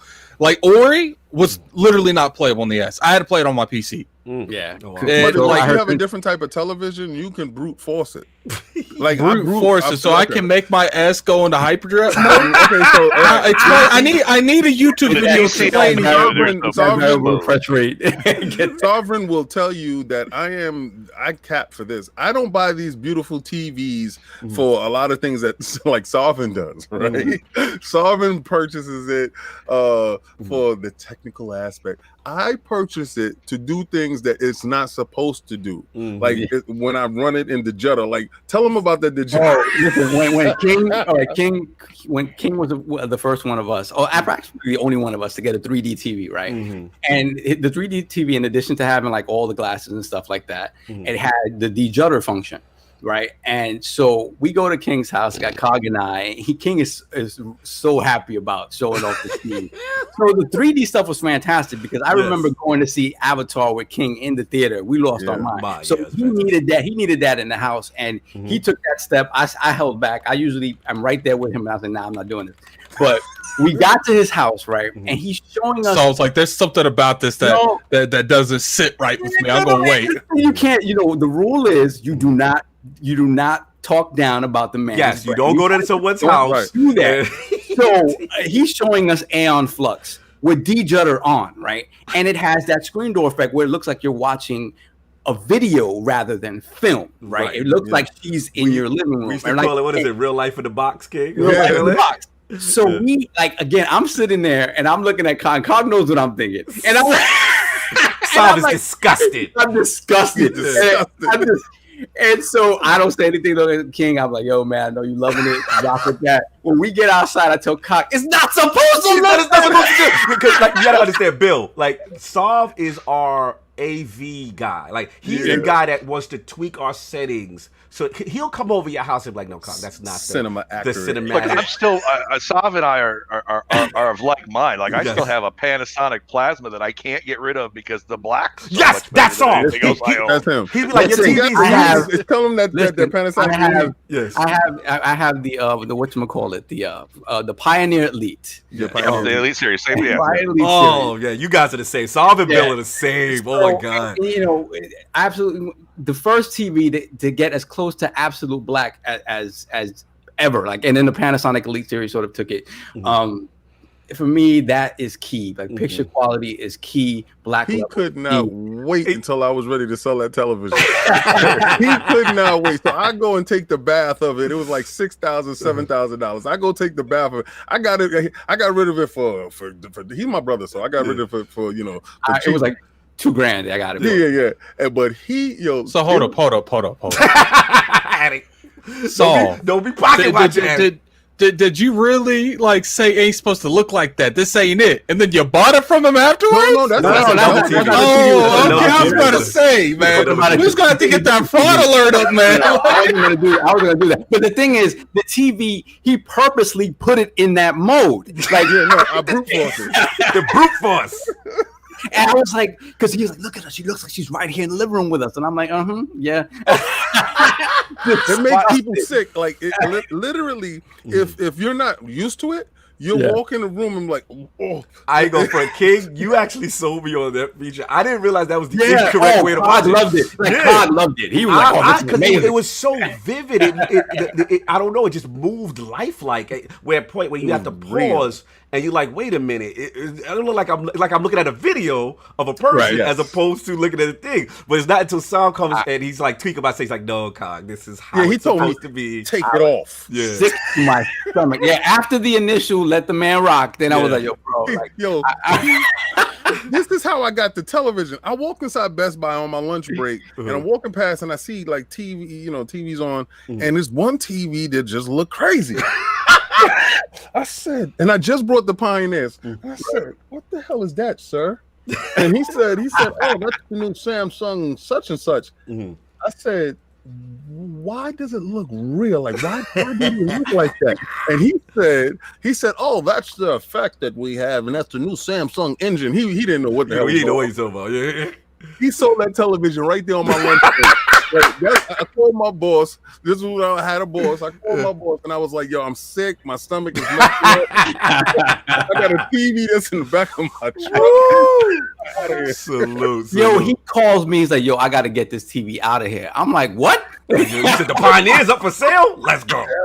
No doubt. Let's get these super chats and catch up real quick. Shout out to Vagabundo with the $5 super chat. And gotta say something, brother. Say something. So I want King to read this Blaze. Blaze. You gotta read Blaze's super chat. Oh Lord. Blaze says, "Okay, Blaze, 4K Sony, Baby. and King bend the knee for Sony and the PlayStation 5. You'll be seeing me soon. Great guest to the show." Blaze. Okay. That's PlayStation right there. That's PlayStation Blaze, man. Blaze. I say this. Thank you so much. That's like the equivalent of King on the other side. That's your equivalent. That's your doppelganger on this. On this No, you know what it is? He's not my doppelganger because I go for excellence. Oh my God. Let me say this, right? Let me say this. I told you, Blaze. And hip hop definitely said it right. I do believe that the Sony SSD is the best in class. Right. Mm-hmm. It is far superior to any SSD that we've heard of or that we know that's coming. But it's very small in size, right? So I don't know how fast it's gonna get down the block. Maybe it has to have to, because it's what is it like? What 800 gigabits or whatever? So you're gonna have to be running up and down the block, running up and down the block, all right, to get the games in, get it in, get it out, get it in, get it out. So we understand that, right? But you can't sit in here be pumping your fists in the air with the PlayStation 5, and it has a weaker CPU and a weaker GPU. Let's just tone it down a bit. Matter of fact. How about they show something first before you start tapping? Because if they come out and say, "This is the PlayStation 5," and it looks like a bowl with grapes in it, how you gonna feel it? I mean, I'm just saying. Moving on, because we have definitely done this topic to the longest. We have a couple super chats left. Yeah, let's get super chat. We gotta move on. One bad mother with the $10 super chat. Bill, lots of talk around hardware capabilities, not tools. Do you think the tools and improved ease of development could be the story of next gen? We need a return of the middle class of developers. Yeah, shout out to THQ Nordic. So I'll be quick, but I do think this is spot on. Yeah. Like this is preach, right? Because to me, it is the developers that ultimately empowering the developers to do whatever they want to do, and giving them those options is critical for any generation. And one of the things I love about working at Microsoft has been, like, ultimately we're a software company. We build platforms and we build tools for people to build on top of and make businesses out of, whether it's gaming or in Azure or even with Office, and pushing the right tools out to developers. Democratizing the ability of developers to push games into a store and sell them and monetize, like, all of that is critical. And if that ends up being sort of retrospectively what this gen becomes about, I'll dance and sing, because that's a fantastic kind of thing to have. Absolutely. So we got up one more 6 layer with the $5 super chat. Just had to holler at our boy Lord Sov for caring about picture quality, calibrating the Lord's display. Yes, doing the Lord's work. Yes, he does the Lord's work for us. Yeah, he's serious with that. Oh my Lord, Lord, he's serious. We all caught up. And we have Vagabundo with the $2 super chat. Still hasn't said anything. And then we have Stitch again with the $2 super chat. King, what are you saying that there's no PS5 yet? What? I think you missed one. What did we miss, Attic? Missed the $2 super chat. Jean-Louis. Yeah. Jean-Marc Louis with the $2 super chat. Love it. PS5 dev kits cooking like Miami and oh my God. Wow. Moving on. So look, fantastic discussion, obviously. You know what I'm saying, in reference to this, man. Again, we're super excited for the next generation, but we've got to move on because we got a few more topics to get through. So Lord Sov, you are up. Lord Bill, Lord Sov, and I are all members of the. Look at the size. Everybody's just sighing. This is where you officially get this from me. we get a mute. Attic is gonna go eat now. So we're officially Sega kids, and some announcements happened, right? So, all right. There were 2 announcements that happened last week. Right? So first off, to celebrate the 60th anniversary of Sega. So shout out to Sega, because I love Sega. We all, everybody but Attic knows what we're talking about. So they decided that they're going to celebrate their 60th anniversary by releasing a mini console, right? Yes. many of us were hoping and praying. Besides all the rumors about Sony buying Sega, Xbox buying Sega, throw all that out in the bushes. Series X, Series X, throw all that in the bushes. They decided to celebrate their anniversary by releasing a Sega Game Gear Mini. For those of you in the know, the Sega Game Gear. This is it was so. We're gonna let you unleash. As Sega kids, we had the Game Gear. I had the Game Gear. But it was not something that I would say I recall fondly. Would you say the Game Gear was revered? That's what you saying? It was just not, it's not, I was looking for a Dreamcast Mini. That's revered. Exactly. For me, a Saturn Mini, I would have lost my mind. This is not it. This is not it. And so in addition to it not being it, they're releasing 4 variations in 4 colors. Shout out to the winner of Those That Remain PS4 code for getting us that information. Correct. 4 different colorways, $50 a piece. Now, you would say, "Oh wow! So for $50, you're getting their entire lineup, the entire Game Gear library, all in one device. This revered library." No, you're not getting that. Each iteration of the console, so 4 iterations, are getting. I'm going to put bushes up while you talk. Continue. Bushes. Everybody that just joined the realm and as a member of the realm, please throw the go in there. This is a bushes segment. Continue. So this is definitely a bushes segment. Make sure you had the bushes up for the Sega brand entirely, not just easy. Easy. We just started talking about this move. Continue. Ain't nobody talk about Sega these days. Let's be real here. Continue. Sega's talking about Sega. Yeah, continue. So each version of the mini console will have 4 different games. 4. That's it. But for those who've owned, a Game Gear in the past, 4 games is pretty much what they have. Let's keep it real. But it's just even for the $50, and the fact that it's a mini, it's a super mini console. It's it fits into the palm, literally into the palm of your hand. You can close your hand.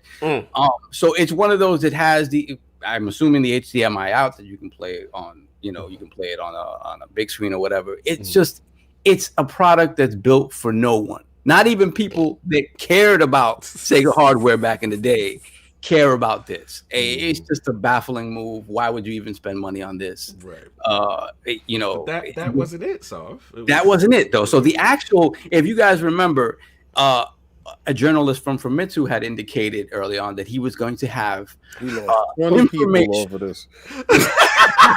We lost 20 people over this. We don't want to talk about this. This is actually interesting because I want to ask Bill his take on this. So the actual Famitsu article that was going to come out, that was supposed to be PS5 levels of You've almost lost me over this.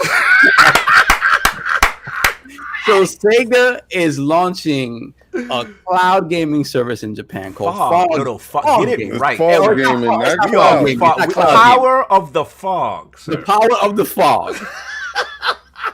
To connect their arcade locations, because as you know, in Japan, the arcade scene is still very much alive. Not necessarily as we remember it, but it is. So the difference between fog computing and cloud computing is that by nature, the machines are physically closer to one another. So the idea is that by connecting these machines, they can probably get latency to below a millisecond, which is kind of crazy.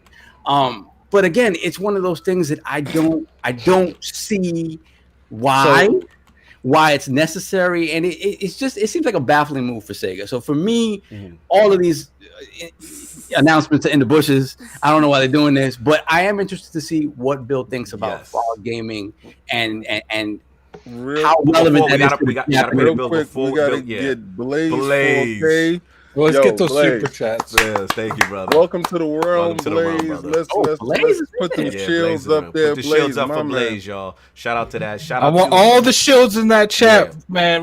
First off, thank everyone that's joined the realm. This show, it's been an amazing thing. I mean, I think we've gotten probably 10. Yeah, You know, I think I'm gonna talk to the lords and might do like a poll or something for the members to let you guys have a little bit more, because we got a bunch of stuff like ready to go when it comes to the emotes. Yeah, I'm gonna when it's before we get off, I want you members to stick around because it's something that I'm going to be doing extra for just members only. Then that has something to do with KOS. Absolutely. Let's get Smitty Smith $5 super chat. Actually, we have Jean-Marc Louis first. Oh, please, please. We have Jean-Marc Louis with the $2 super chat. People will colonize Mars before we see the PS5. Wow. God. Then, so messy. then we have Cat Daddy with the $2 super chat. Get your bars off, son. Yeah, listen. I gotta criticize the things that I love. I love Sega. They're killing me. They're killing me right now. Yes. Only Solve can make that topic sound good. Only Solve. Only Solve. Did we get Smitty Smith? I think we missed Smitty.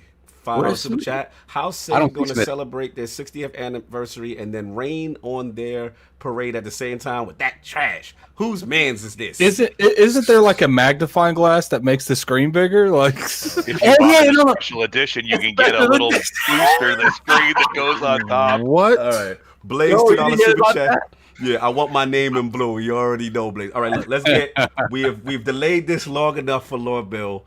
Lord Bill, our Sega brother. This news dropped. What do you think? So I'll just take it through there's a part of me that's like, I'm seeing all these rumors about Microsoft and Sega. I'm like, what the hell's going on? When did this happen after? I was like, I don't. Bill's on the phone was like, are you doing something with Sega? I'm like, man, did I pick the wrong time to leave? And then they came out with that announcement, and it was like they punched you in the face first with and then they stole your wallet, right? Like, I was so upset with what they released. I'm just what a waste of all the things they could have done. And then and I love how they just have here's 4 games for $50. If you get all 4 colors, we'll also give you a little magnifying screen. And then you can play all 16 of our games. Like, don't lie, Bill. What it really is it's like the little morpher things. You get all of them together, it turns into a console. It turns into a Sega Mini. Stick them all together.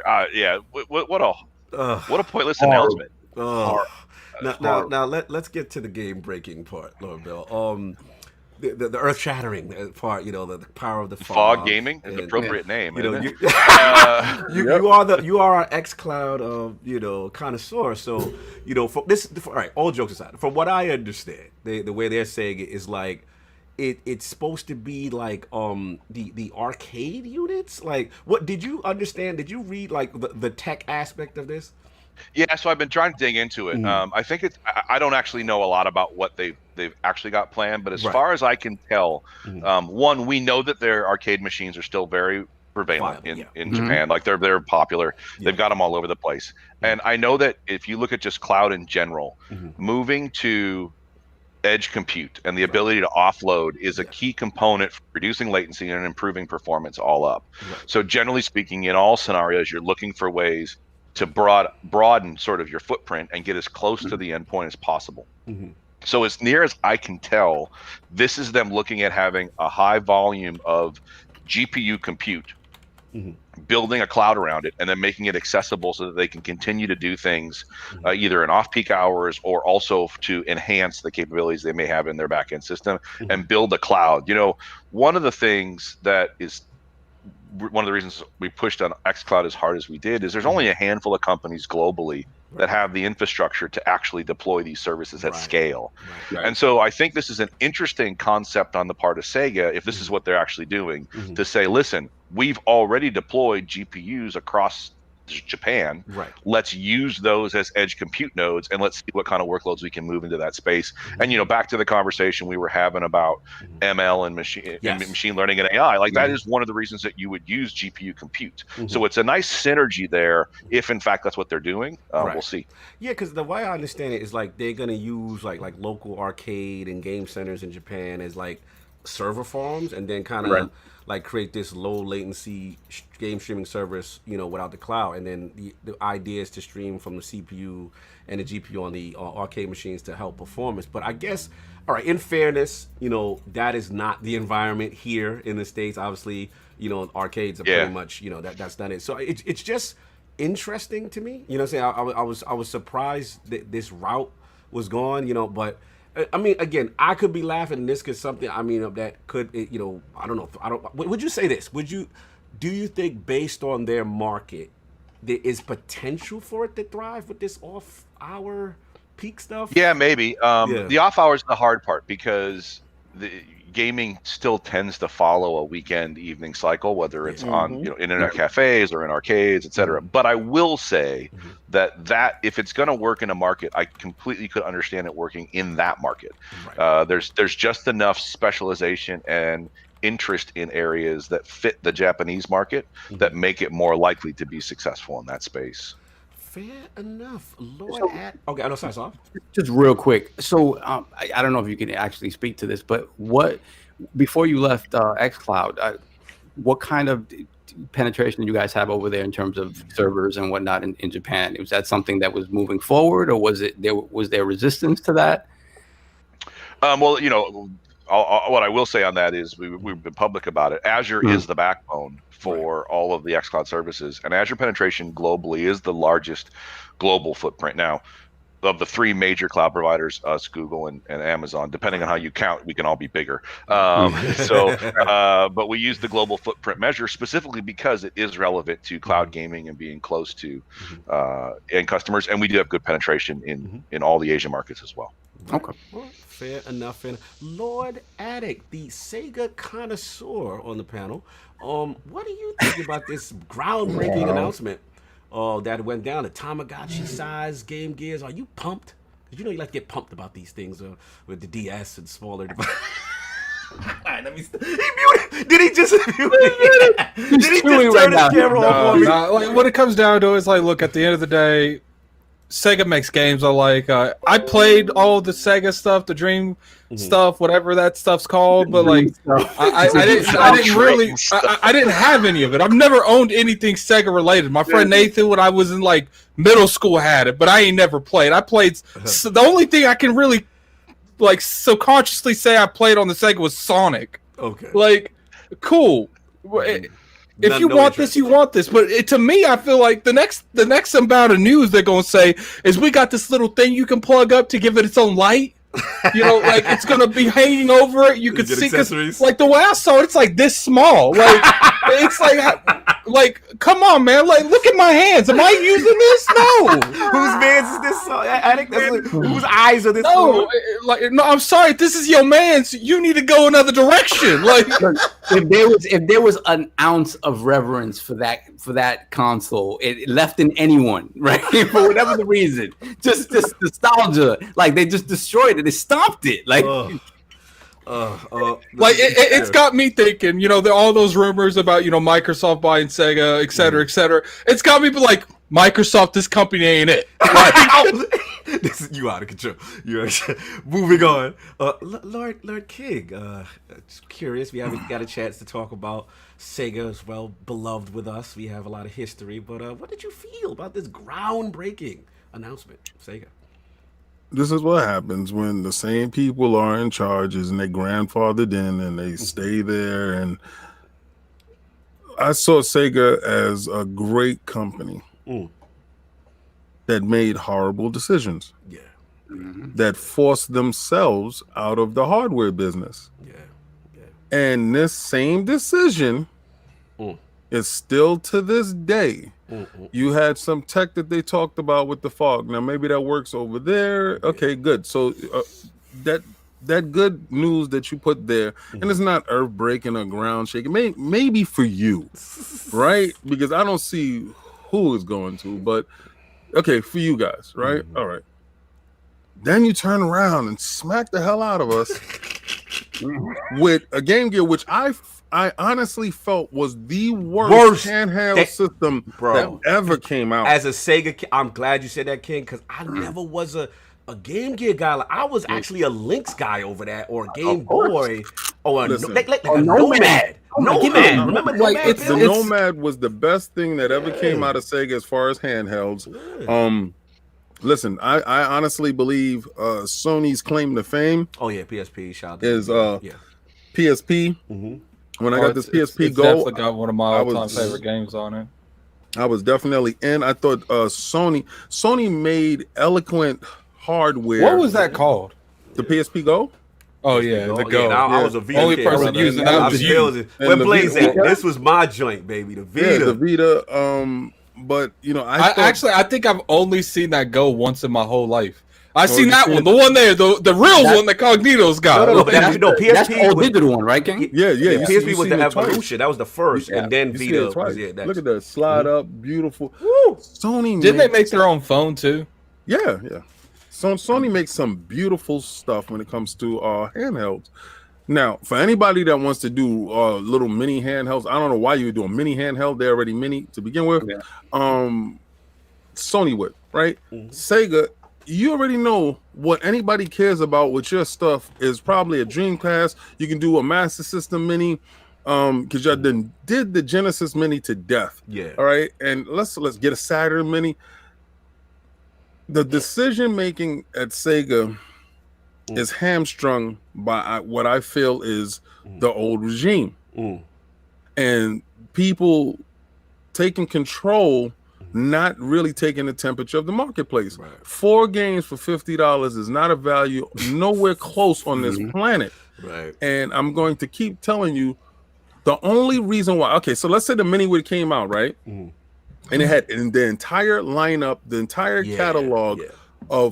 of all Game Gear games on the mini, and let's say just Let's the say Master screen. System games too. Yeah, well, just say whatever, you know, but it didn't have just 4. It had everything there, and just each color had a different home screen. Boom. You did that.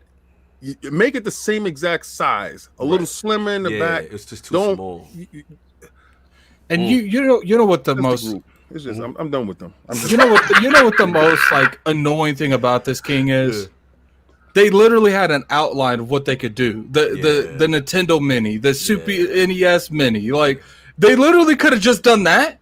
But named it Sega and they would have been fine. They're like, you know what? Let's do something different. It's like, well, we need money, so let's make 4 of them. Okay, what can we do to make them different? Let's give them different games. Okay, what else can we do? Let's make them have different colors. All right, we ain't done enough. Let's make them small. You got it. That's it. That's the thing. Like, I don't, you know, when it comes to like the things they've been doing in the software side, like Yakuza's popular. You know, Judgment is popular. They've done some stuff. You know, they brought PSO online. But they're taking the good money and throwing it into bad cash. Yeah, it doesn't make any sense to me. Like what King said, like the way Sega made their way out of the hardware market for a Sega kid was super painful. That's why a lot of us sort of latched onto Xbox because we stayed. I told They you were our our story spiritual about Sega, that. yeah. They were the spiritual Sega. successor. But if you look at how Sega managed to fall out of the market, it was due to, like King said, horrible decisions, right? Like launching the Saturn In the dead of summer. In the dead of summer with no announcement, only with certain partners. That absolutely killed it. And then once the PlayStation showed, literally the PlayStation did the same thing they did years later. They came up on stage and said $199 and walked off the stage. They are accident champions. And the Saturn died that day. Right then and there it died. And then just the infighting at Sega of America, the bickering between Sega of America and Sega of Japan. This is bringing up old trauma. Right now, you're gonna send me to therapy off of this right here. Because you understand, if you were fighting the good fight and you just got knocked out, say, hey, you lost. I'm catching PTSD. Yeah, I feel like we're at a funeral. Like I feel like we're doing a eulogy or something. This Sega thing is so bad that if we gave it away, people would be like, "Can we get something else?" you know what's nuts about this whole thing? I literally, like Bill said, Microsoft and Sega. What? And like when they were saying that, and then I started seeing in the background because I started getting these weird DMs. Like I'm part of these groups that and then I'm starting to get these weird DMs. And in one of the DMs, it said, Sega Series X in Japan. Yeah, remember that. And I said, for who? Why would they do that? I said, first of all, Phil Dominus Maximus, soon to be a Aurelius Spencer, will never co-sign that. Like you would not put your name on a bad brand and you're starting a new brand. Like I said, that makes literally no sense. And I told the dudes, I said, this is cockamamie. I don't want to have nothing to do with this part right here. You're not making any sense. I'm good. I said, whoever put this out, that source is bad. That's a bad source. I'm out of here. And then I thought, okay, well, maybe because they was utilizing that same date. I said, okay, so maybe they might be doing something in conjunction with Sony, like a right, because Sonic, at the time game. the Sony date coincided. It made sense. Right. So I said, oh, maybe you're gonna show Sonic using Unreal Engine 5, showing a fast SSD. Blast processor SSD. Yo, I see the vision. Is back. And I said, yo, this Sony joint is about to be lit if it happens. Sega, y'all killed me again, bro. Let's conclude the eulogy with our brother Lord Bill in just, the fine memory. Let's talk about the positive, about the life of times of Sega. Look at that, man. In order, they love this brand so much, we got to backstep it to when they were popping. Like, we can't talk about the nonsense they do now. We got to backstep. Listen. Let's talk about a fond recent memory. I thought Streets of Rage was a good evolution for them to let Detemo and those guys relive a classic franchise. I was just hoping for something of that nature, just a franchise. But like, what were you hoping for? Boy, what was I hoping for? I don't know. It's a good question, right? Like, I think there's so much gold in that back catalog, and it doesn't. It's like getting dusty because they don't do anything with it. They just let it sit. And I'd really like to see them. Yeah, look, I think the hardware days are gone. It's sad that they're gone, but they still are a studio that can produce great content. Yes. And I'd like to see them just resurrect that and get back into that business. At the same time, I do understand this is sort of like when you talk about Konami, right? Yeah. The economics of how they make money in Japan are different than what the economics are for most game developers in the console and PC business. And they are still heavy in arcades. They are still in other markets than just console and gaming. So they're making the business decisions that they think are right. I hope that we see their catalog persist and come to next gen platforms and continue to evolve and continue to grow. But yeah, boy, that was just the funny thing, Bill, is like they have such iconic titles. Like, I'm pretty sure they own Persona, don't they?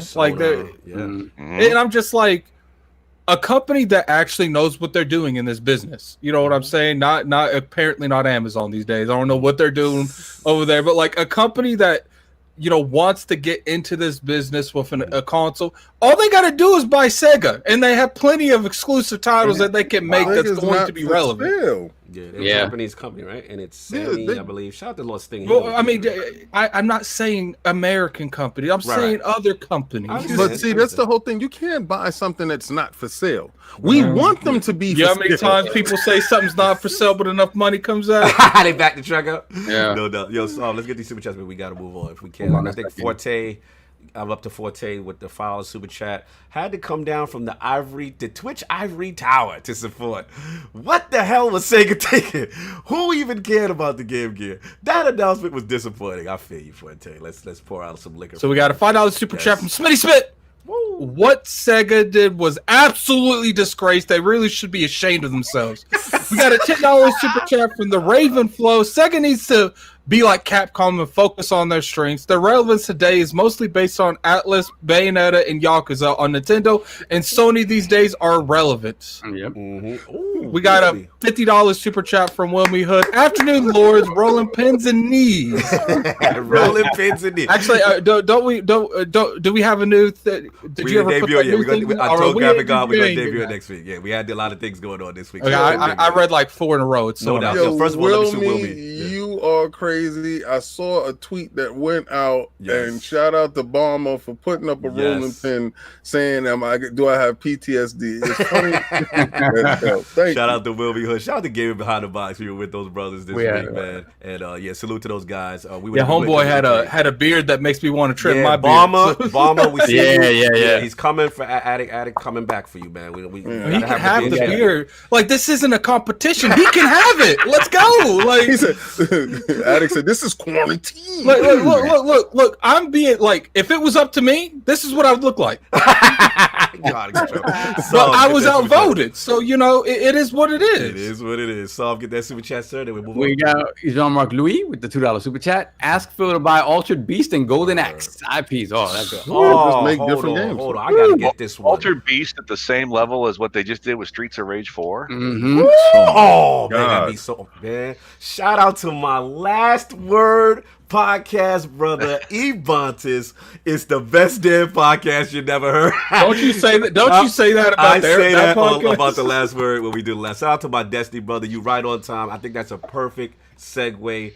Obviously, we've did our Sega eulogy. We've got. Don't lie. You sent that man a message. We about to get to Destiny topic. Look, we're getting the Destiny topic in, man. So, Lord. Now we're gonna drop like 50 viewers instant. That's what I was trying to tell him.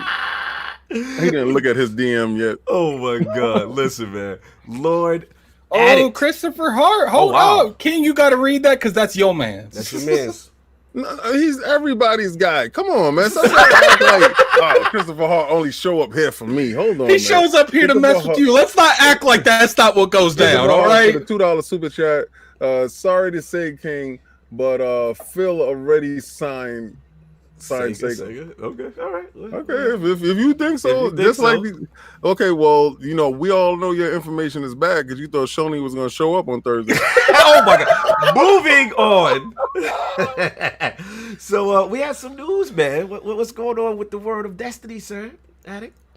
So Destiny, for those of you that I do think we actually starting to build a following that watch it because of you and Abontis the Last Word, but Destiny for the longest time, it's not been the greatest. It's definitely been below average because most of the time Destiny runs, it's like the top 10 most played games on all the platforms, and it still is. It's like 7 or 8 the last time I checked. But this season's definitely been one of the worst seasons they've done, if not the worst. We're going into this next expansion. When Shadowkeep first came out, they actually said season 11 is when stuff goes crazy.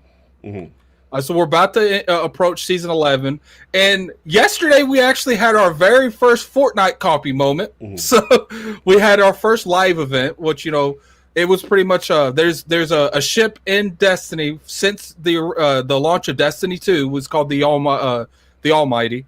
It's pretty much like it destroys planets, and we had an incident yesterday where that got blown up in orbit. So we got to see that. And what I want to do, I want to bring to the Lords, I want to bring to the realm, and I want you to talk about it. Say, what was your expectations? What do you think Destiny's going from here on? Do you think with this new technology, with this live event, that we'll see more incidences like this happening? And the biggest thing I want people to say is the division sucks. Slow-mo. Come on, you mess. Slow-mo's in the chat, man. I had to get him. Going that slow-mo for no reason about division. I just saw him, man. It was collateral damage. Saw him in the chat. I had to do something. But, I definitely want your guys' opinion on this. Yeah, let's get Lord Bill, because obviously, Lord Bill, I know you were on the Twitter feeds with me. And, yes, I was. Yeah, we had a lot to say about this event while it was live. So what did you feel about overall? I'll give the positive side first. Yes. I do appreciate what they were able to accomplish, because I know when they built that game, the notion of doing a real-time live event with lots of people wasn't probably on their radar, or if it was a secondary element, and they pulled it off, and they actually did pull it off. Like, let's give them credit. I think they've established a new capability for the franchise, which will hopefully push forward and become something bigger for how they run it. That said, the execution of what they were driving at, that was a really cool 3-minute segment, and I really resented the 90 minutes ahead of it that I had to sit there. Because we were in this mode, and I'm sure I'm not the only one, where I finally, after like an hour, I got the wife, how much longer is this thing going on? Yeah. And it's like, well, my son's downstairs on the Xbox, I'm upstairs on the other one, and he's watching it, and we're talking to each other so we can both see it, both be in the lobby at the same time, on the tower at the same time. And he's like, I think I see red lines. I'm like, where are they? And I realized it's the wrong spot. So then I moved. Are they moving? I'm not sure. They're moving a little bit on my screen. It was so bad. So long. It was so bad, Lord Bill, that we were convinced it was getting bigger. Like, we was like, it's getting bigger. It has to be getting bigger. And we kept going different sections of the tower. It looks bigger over here. It's over here. This is where you gotta go. You almost faked yourself out. No, they moved. Wait, did they move? There's more little dots.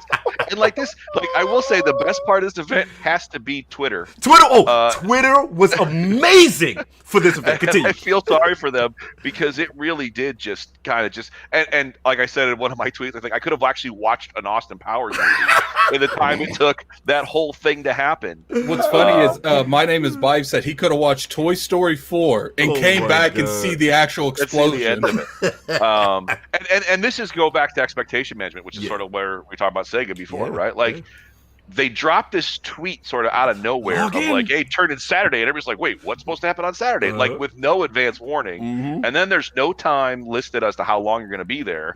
And then the first half hour, there's nothing really happening. Like you said, it's like, is it getting bigger? I think it's getting bigger. Maybe it's not getting bigger. And they didn't even say that. They did not even say that. And then I see like, Paul Tassie's tweets out like it's still going on. And then the best part was like it was really cool when it exploded. It was really neat. I guess one thing hit the tower and that was okay. But like it was cool to see. It got loud. I mean, they did a nice job with the effects. And then both my son and I are like, so is it done? Or like, we've already spent an hour and a half. I don't want to check out early. Like, is something else going to happen? Exactly. Nothing else happened. And nothing else happened. So. I know. Lord King, man, we didn't get a chance to talk about the live event. Were you there for the almighty? No.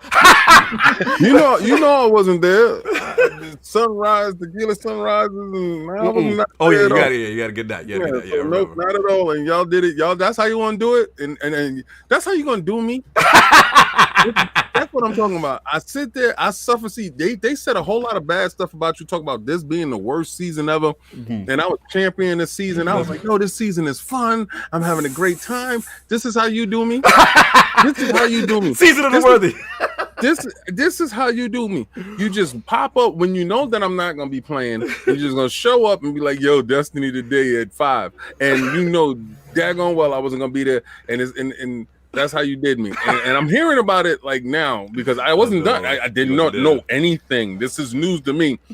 And I'm sitting here totally, completely, 100% upset. First of all, I'm really more upset that I got friends that know that I play Destiny and nobody hit me up and said, get to a console, pull out your phone, do something, play Destiny right now. Not that's one person. So all of you, every last one of you dudes that say y'all my friends, you my buddies, you are all in the bushes, and I want y'all to know who did that. Hey, King, it was nice over here at this PC stuff, man. You would have been on Steam. You would have been there with this. Well, not with us because we kept getting kicked out of the tower, and we had to watch this stuff alone. No way. My bad. Listen, there's no way. I have two 1080 Ti's in my PC. There's no way that I'm playing Destiny on my PC. And let me tell you why. Don't you feel like if you have two 1080s, that's a reason to play it on your PC? No, that's a reason for you. For me, once I play at 60 frames per second, there's no going back. I know. See, I'm already there. I'm already on the other side of the river. All right, you're still hesitant to put your foot in the water. I've already swam across. He's doing what I'm doing because he knows if he sees that level of fidelity, is no going back. So he's just holding on. We know Series X, and I know. I believe in Phil, and Phil I trust. So I believe that the next generation, because if Google Stadia is doing 60 frames per second on their little browser bar, I believe in Phil that when we get the next Destiny over there, or when I put in my Series S and Bungie have already stated they're going to support the next gen. They better not go into no more deals with Sony. If you go into another deal with Sony into the next generation, Bungie, you in the bushes.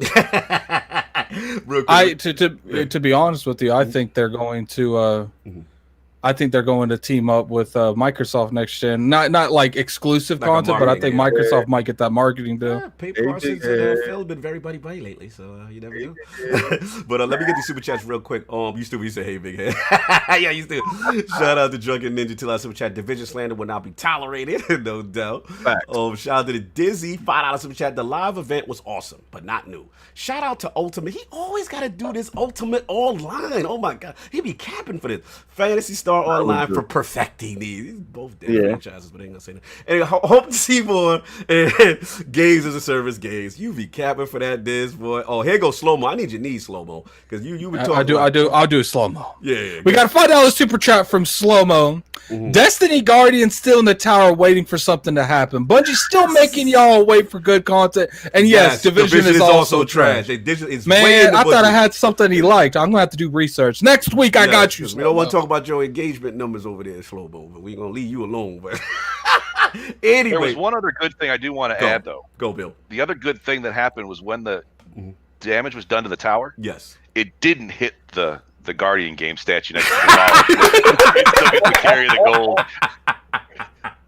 Hilarious. That in there too. You know what I was upset with, Bill? What? That somehow Savala needed to be there, man. We need that man up out of here. He needs to be gone. Nah, I'm still upset. You're gonna do Cade that way. You need to go. You need to be gone. Tight mains are not fans of Bill.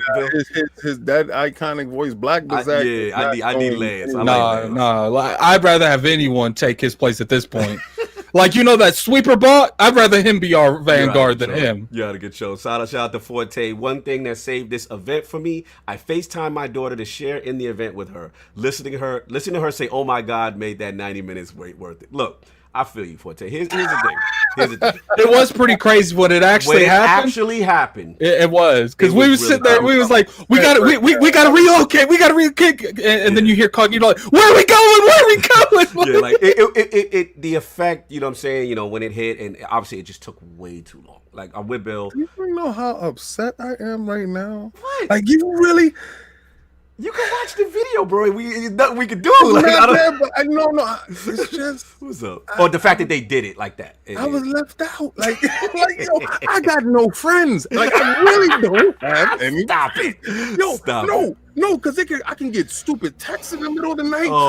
And I'm talking about DC. You know what it is? I know they watching right now because we on Facebook. So I know you watching on Facebook because you text me right now. So you text me right now. You know what? The only reason why I'm gonna give you an out because I know where you was this weekend and you missed it too. Yeah. But I know it's other people that y'all was on it and you on Facebook right now watching too.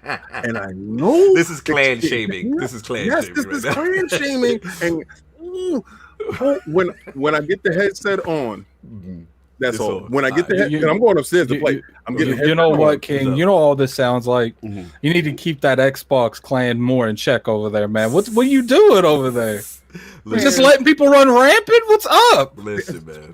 You're not representing the ILP over there on Xbox too well. Buzz off before we move on. But look, overall. Again, it just took too long. The event itself is cool. Shout out to Lars Barkin.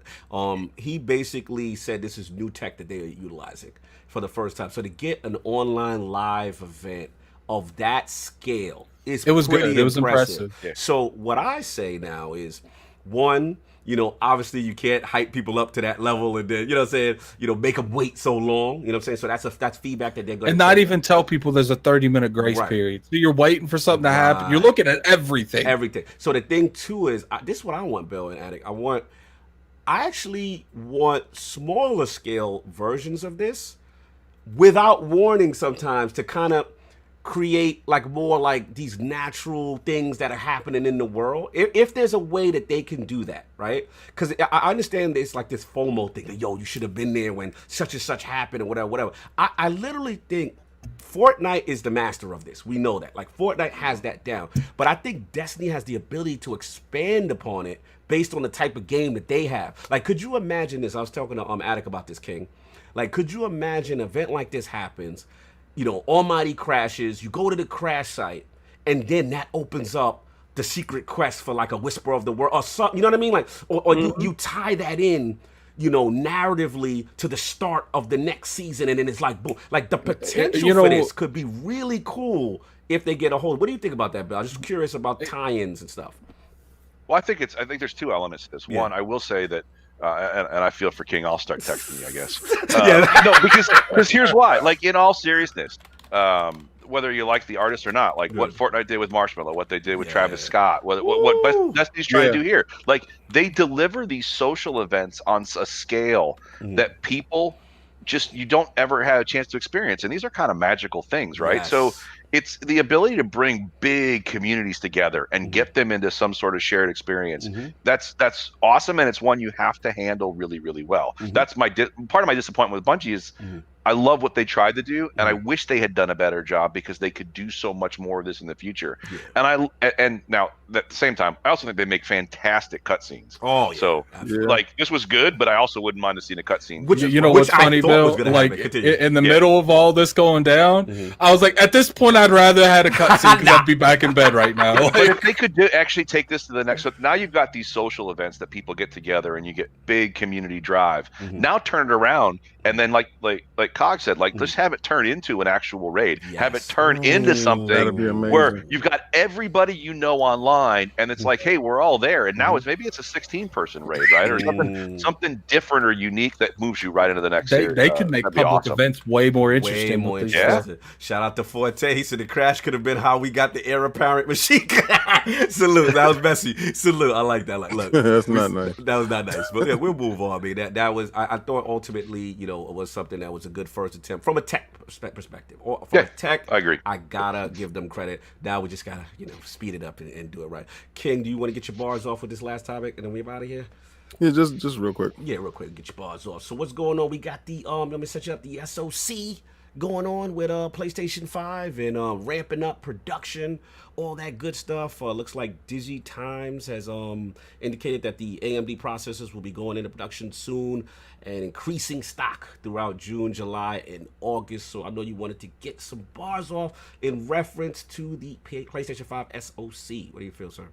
Well, I feel that it's a very telling thing that they're ramping up the SoC at this late time in the game, and maybe it has a lot to do with what's going on in the world at the moment, and maybe it doesn't, because at the same time you have another company that they were ramping up the SoC way earlier. And if you're in the same business of your competitor, and your competitor is confident in launching in that year, and if you claim that you're confident in launching in that year, your competitor is doing a global launch, you would want to, especially because of what's going on, you would want to ramp that stuff up earlier. Right.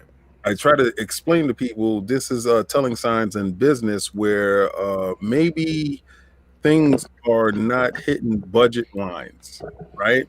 Because we've noticed that everything looks like cost-effective and cost-cutting measures when it comes to that platform, like the smaller SSD size stuff that just give you cues, common sense type of cues, like that didn't make any sense, or why didn't you match with this, or why didn't you match with that? And I feel like it goes into common sense. If you're going to pay a bill, because you get a bill when you're going to purchase something, like when we go to purchase t-shirts, right?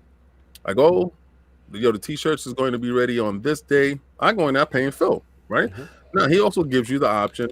Well, what we can do is you can pay now, and then 3 to 4 weeks before, you can pay half now and then half when your order is about to be complete. Right. And you get different options. But when you're financially confident, you just pay up front, let's have that. And then if anything goes down in prices of t-shirts or whatever, we could just work out the details. Fine. But when you're working on a budget and financially it's not meeting, you're trying to make sure that you hit certain check marks and balances, because financially you're not able to do certain things. You wait to the last minute for things, hoping for a reduction, or maybe they won't hit this year. Now, I think being this late in the SoC ramping up, do you think they just hold off, get as much units as they can, and do a worldwide launch in February, where they don't have to worry about competing with a stronger unit that's inside the same market pace that could be cheaper than them? All right, well, let's get Lord Bill in this, because clearly King feels strongly about, the SoC and when it's being ramped up in production, the timing of this. Obviously you're not at PlayStation, but what do you feel in general as far as the whole news of the SoC kind of being ramping up for now? What's your mindset on that? This is one I'll defer most of my feedback on, just because just simply because I was involved in the SoC side of the Xbox planning and know what timeframes look like. I will say though that it's a weird set of leaks of news of different type of just different types of information coming out. You just have a situation where I don't know what Sony's plans are. I don't know what they plan to go through, but at the same time, you also are dealing with, we got a global pandemic. We have a lot of people who are unemployed. There's other things going on in the world right now as well that are distracting other people and their focus. And so, like, I'm not sure what this holiday season even looks like, you know, and is it necessary to have huge stockpiles? Will the economy recover? Will people be interested in dropping money on a next-gen console at scale? So I really don't know what their plans are, what they're focusing on, but I have a feeling everybody is looking at that dynamic and trying to figure out what's the right path forward. Yeah, absolutely. Attic, oh, no, it looks like he's muted. He stepped away for a second. Look, you know, I don't I'm know. back. Oh, you're back. Okay, sorry. Continue. What do you think about the chipset production ramp them up now? Do you think it's on time? Do you think this is an indicator of it being late or not coming this year? Like, where's your mindset on it? I know absolutely zero about making stuff like that on a mass scale. For all I know, they could do this in a week, a day, a month, a year. Like, I have no clue. I have no clue what the time frame is to this, something like that. So I can't really make a huge comment on it. Yeah, no, I hear what you're saying. Look, I mean, I know Sav had to jump out, but yeah, I don't know either. You know what I'm saying? It's one of those things that you know, obviously because of the climate of what we're going on in the world right now, you know, thing that has kind of thrown a wrinkle into everything. You know, I'm assuming Microsoft, I know Bill can't speak to this specifically because this is directly what he was doing, so we're not going to get him in trouble, but, you know, I'm assuming Microsoft had their set schedule as to when this was going to happen, and most assume it was happening, you know what I mean? So I don't know. I don't know whose time frame says that it's right, that it's on schedule, or who's, you know, are they waiting, you know, for I mean, they both reduction? came out multiple times this year saying it's on schedule. That's all I know. All I know is the earnings report. But you know, I think me and King will agree. We have to go on what we see now, what we don't know and do know. Right. That's literally all I have on it. But yeah, let's climb up out of here. Let's climb up out of here. You know what I'm saying? But look, we got to do a poll. But please stick around, yo, because after the poll, we just want to show again for the lords that missed the big thing that we're doing. We're going to show it one more time. You know, please stick around. You just play that instead of the outro. Yes, we'll do that. Okay, cool, perfect. Yeah. We'll do that. And look, new IPL poll that's going up with the latest rumors and uncertainty. We didn't get a chance to talk about too much in reference to Lockhart, but what would you prefer this device to become? The choices are A, a dedicated 4 teraflop console with lower entry point. B, hybrid console, handheld console like the Nintendo Switch. Or C, I don't care because we know Lockhart doesn't exist. Shout out to all the lords. We're not going to get Bill in trouble on any of this. He cannot comment. But salute to all the lords in the realm. Lord Bill Stillwell of the Mixed Reality Team. A pleasure once again blessing us with this tremendous knowledge. We learned a lot about game design. We learned a lot about scalability. We learned a lot about I/O. So much going on, man. Again, it is always an absolute pleasure to have you in the realm. Truly blessed to have your knowledge and when you speak to us. So where can people find you? What you have going on, sir? Well, you can find me on Twitter mostly. It's at WC Stillwell. Just be warned, I'm mostly going to tweet about hockey and other nonsense. Less about games, but and beyond that, you know, I'll try and stay in. You guys are some of my favorite people on the planet, so I will continue to come to this as often as I can. And really appreciate you having me on, and really appreciate the conversation. Absolutely, man. Love what you're doing with the community. Love how you celebrate those content creators, and just one thing I always give you credit, like, you know, you always big up a lot of the positive in the community. Really respect that. Now, outside of your outrageous, you know, 10 for 10 multiplayer Overwatch thing, you know, I'm gonna let that slide. You're gonna have to stop. Everything you do, Bill, is fantastic, except for giving 10 to Overwatch as a perfect game that doesn't have a single player narrative. Bill, you just have to ignore him. Just ignore him. Like whatever he just said doesn't exist. Show him why I'm wrong, Bill. Put the shirt up. But shirt up, right there. Woo! Ride hard. That's what's up, man. Salute, bro, brother Bill, man. Man, all I know is when Genji showed up in that Overwatch 2 trailer, that's all it took. That's all I it was took. starting. As soon as I saw a ninja and a cinema, I was in. That was it. Yeah, he was Overwatch in. 2, I'm with you. I'm with you. Showed up and deflected those beams. Yes. He was like, now I'm in. He's in. No doubt, Lord Addict, man. Where can the find people find you? What you got going on, sir? You can find me on Twitter at Lord Addict ILP. You can find me on YouTube at Gaming Addict. But we do got an announcement. I do have a capture device coming. Thanks the Realm. All the support you guys give. It's like I said, we always reinvest in the podcast. We're gonna start doing more community things where it's like some of the Lords playing games together to give entertainment. The first one's gonna be me and Lord King playing A Ways Out. Oh, we're playing A Way Out. We'll probably get out of jail. You were trying to escape prison with Addict? God bless you. Oh, Lord. We're going to do it. Then we'll, branch out, maybe do some GTA sessions that we can play with the Realm. Nice. It's just another way of us giving back to what all the generosity you guys give every week. Absolutely. Absolutely, man. And, of course, Lord Sov, please send your prayers to Lord Sov. He has to deal with an emergency situation right now. Please send your love to the family. Everybody said their love and hearts out to my him. brother he had to run. There's something going on with him. We send our love. We will definitely check on him later. And of course, Lord King dropping the knowledge and slander. Y'all lucky Bill is here today because I'm gonna tell you right now. After this, man, y'all are so lucky Bill is here. I never, ever will put my brother on the spot and put him on a joint while I'm going buck bananas on that podcast. So I'm definitely, y'all are so lucky, man. This is a reserved King on certain time. I know. There's a lot of stuff that y'all so lucky. Yeah, man. Shout out to Bill. I swear that he is one of the true blue guys. That's really out here. See, a lot of y'all guys be with these jerseys, right? Bill, they're Bill, we're hearing it. Bill had the original jersey. Bill, and now because Bill has that jersey, now it looks like we don't have to make more of those jerseys. Bill is the reason for the jersey. Facts. Right, and without Bill, there is no jersey. So let's keep that 100. Because I was giving out T-shirts with their name on it, and I gave it out to Green, I gave it out to Phil, but at the same time, Bill has been there from day one. Bill has Bill is family. Yeah, okay, so I told Cog, I said he loves hockey. Yeah, we want to do something special. Hockey jerseys, and I went to my T-shirt guy and I said I need it to be really special. I don't want any crap. What can we do?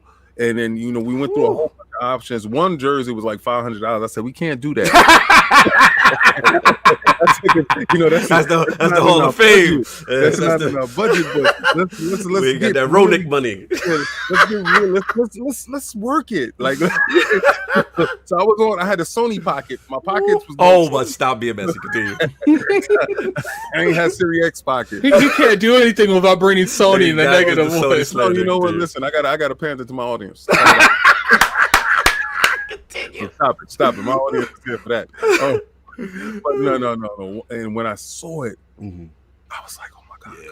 Bro, it's on the wall, bro. Keep it, I took pictures. I said, Cog. I said, this is it. This is it. It's amazing. I said, I'm gonna be wearing it all the time. When he got it, it just, and I saw the pictures and I was like, oh man, it's great. So yes. So Bill, I am humbled by everything. Trust me, you have no idea. This was truly unexpected and greatly amazing at every point in time. Every time I see you, every time you're on.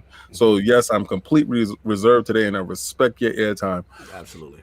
All right. So for you guys that actually look at KOS, the new KOS is up with Scar, son of Hulk. Please go check it out. That statue is huge. You see how big my head is, right? Okay, then. It's a big statue. That's the PlayStation Hulk eater. Yeah, it's crazy. Go check it out. If you don't know who Scar is, he's the son of Hulk, and I go into his backstory and I give you a detailed. That's not the Hulk. No, that's son of Hulk. That's the son of Hulk. Yeah. So, go check out the backstory. Then Great thank story. Paddock for actually watching my video. Fraud alert! Look, man. Fraud alert! I want everybody to put the fraud I alert. thought it was the Put Hulk. the so I fraud didn't alert watch up, it. okay? Attic, you didn't watch KOS this week. Paddock just exposed himself. Yes.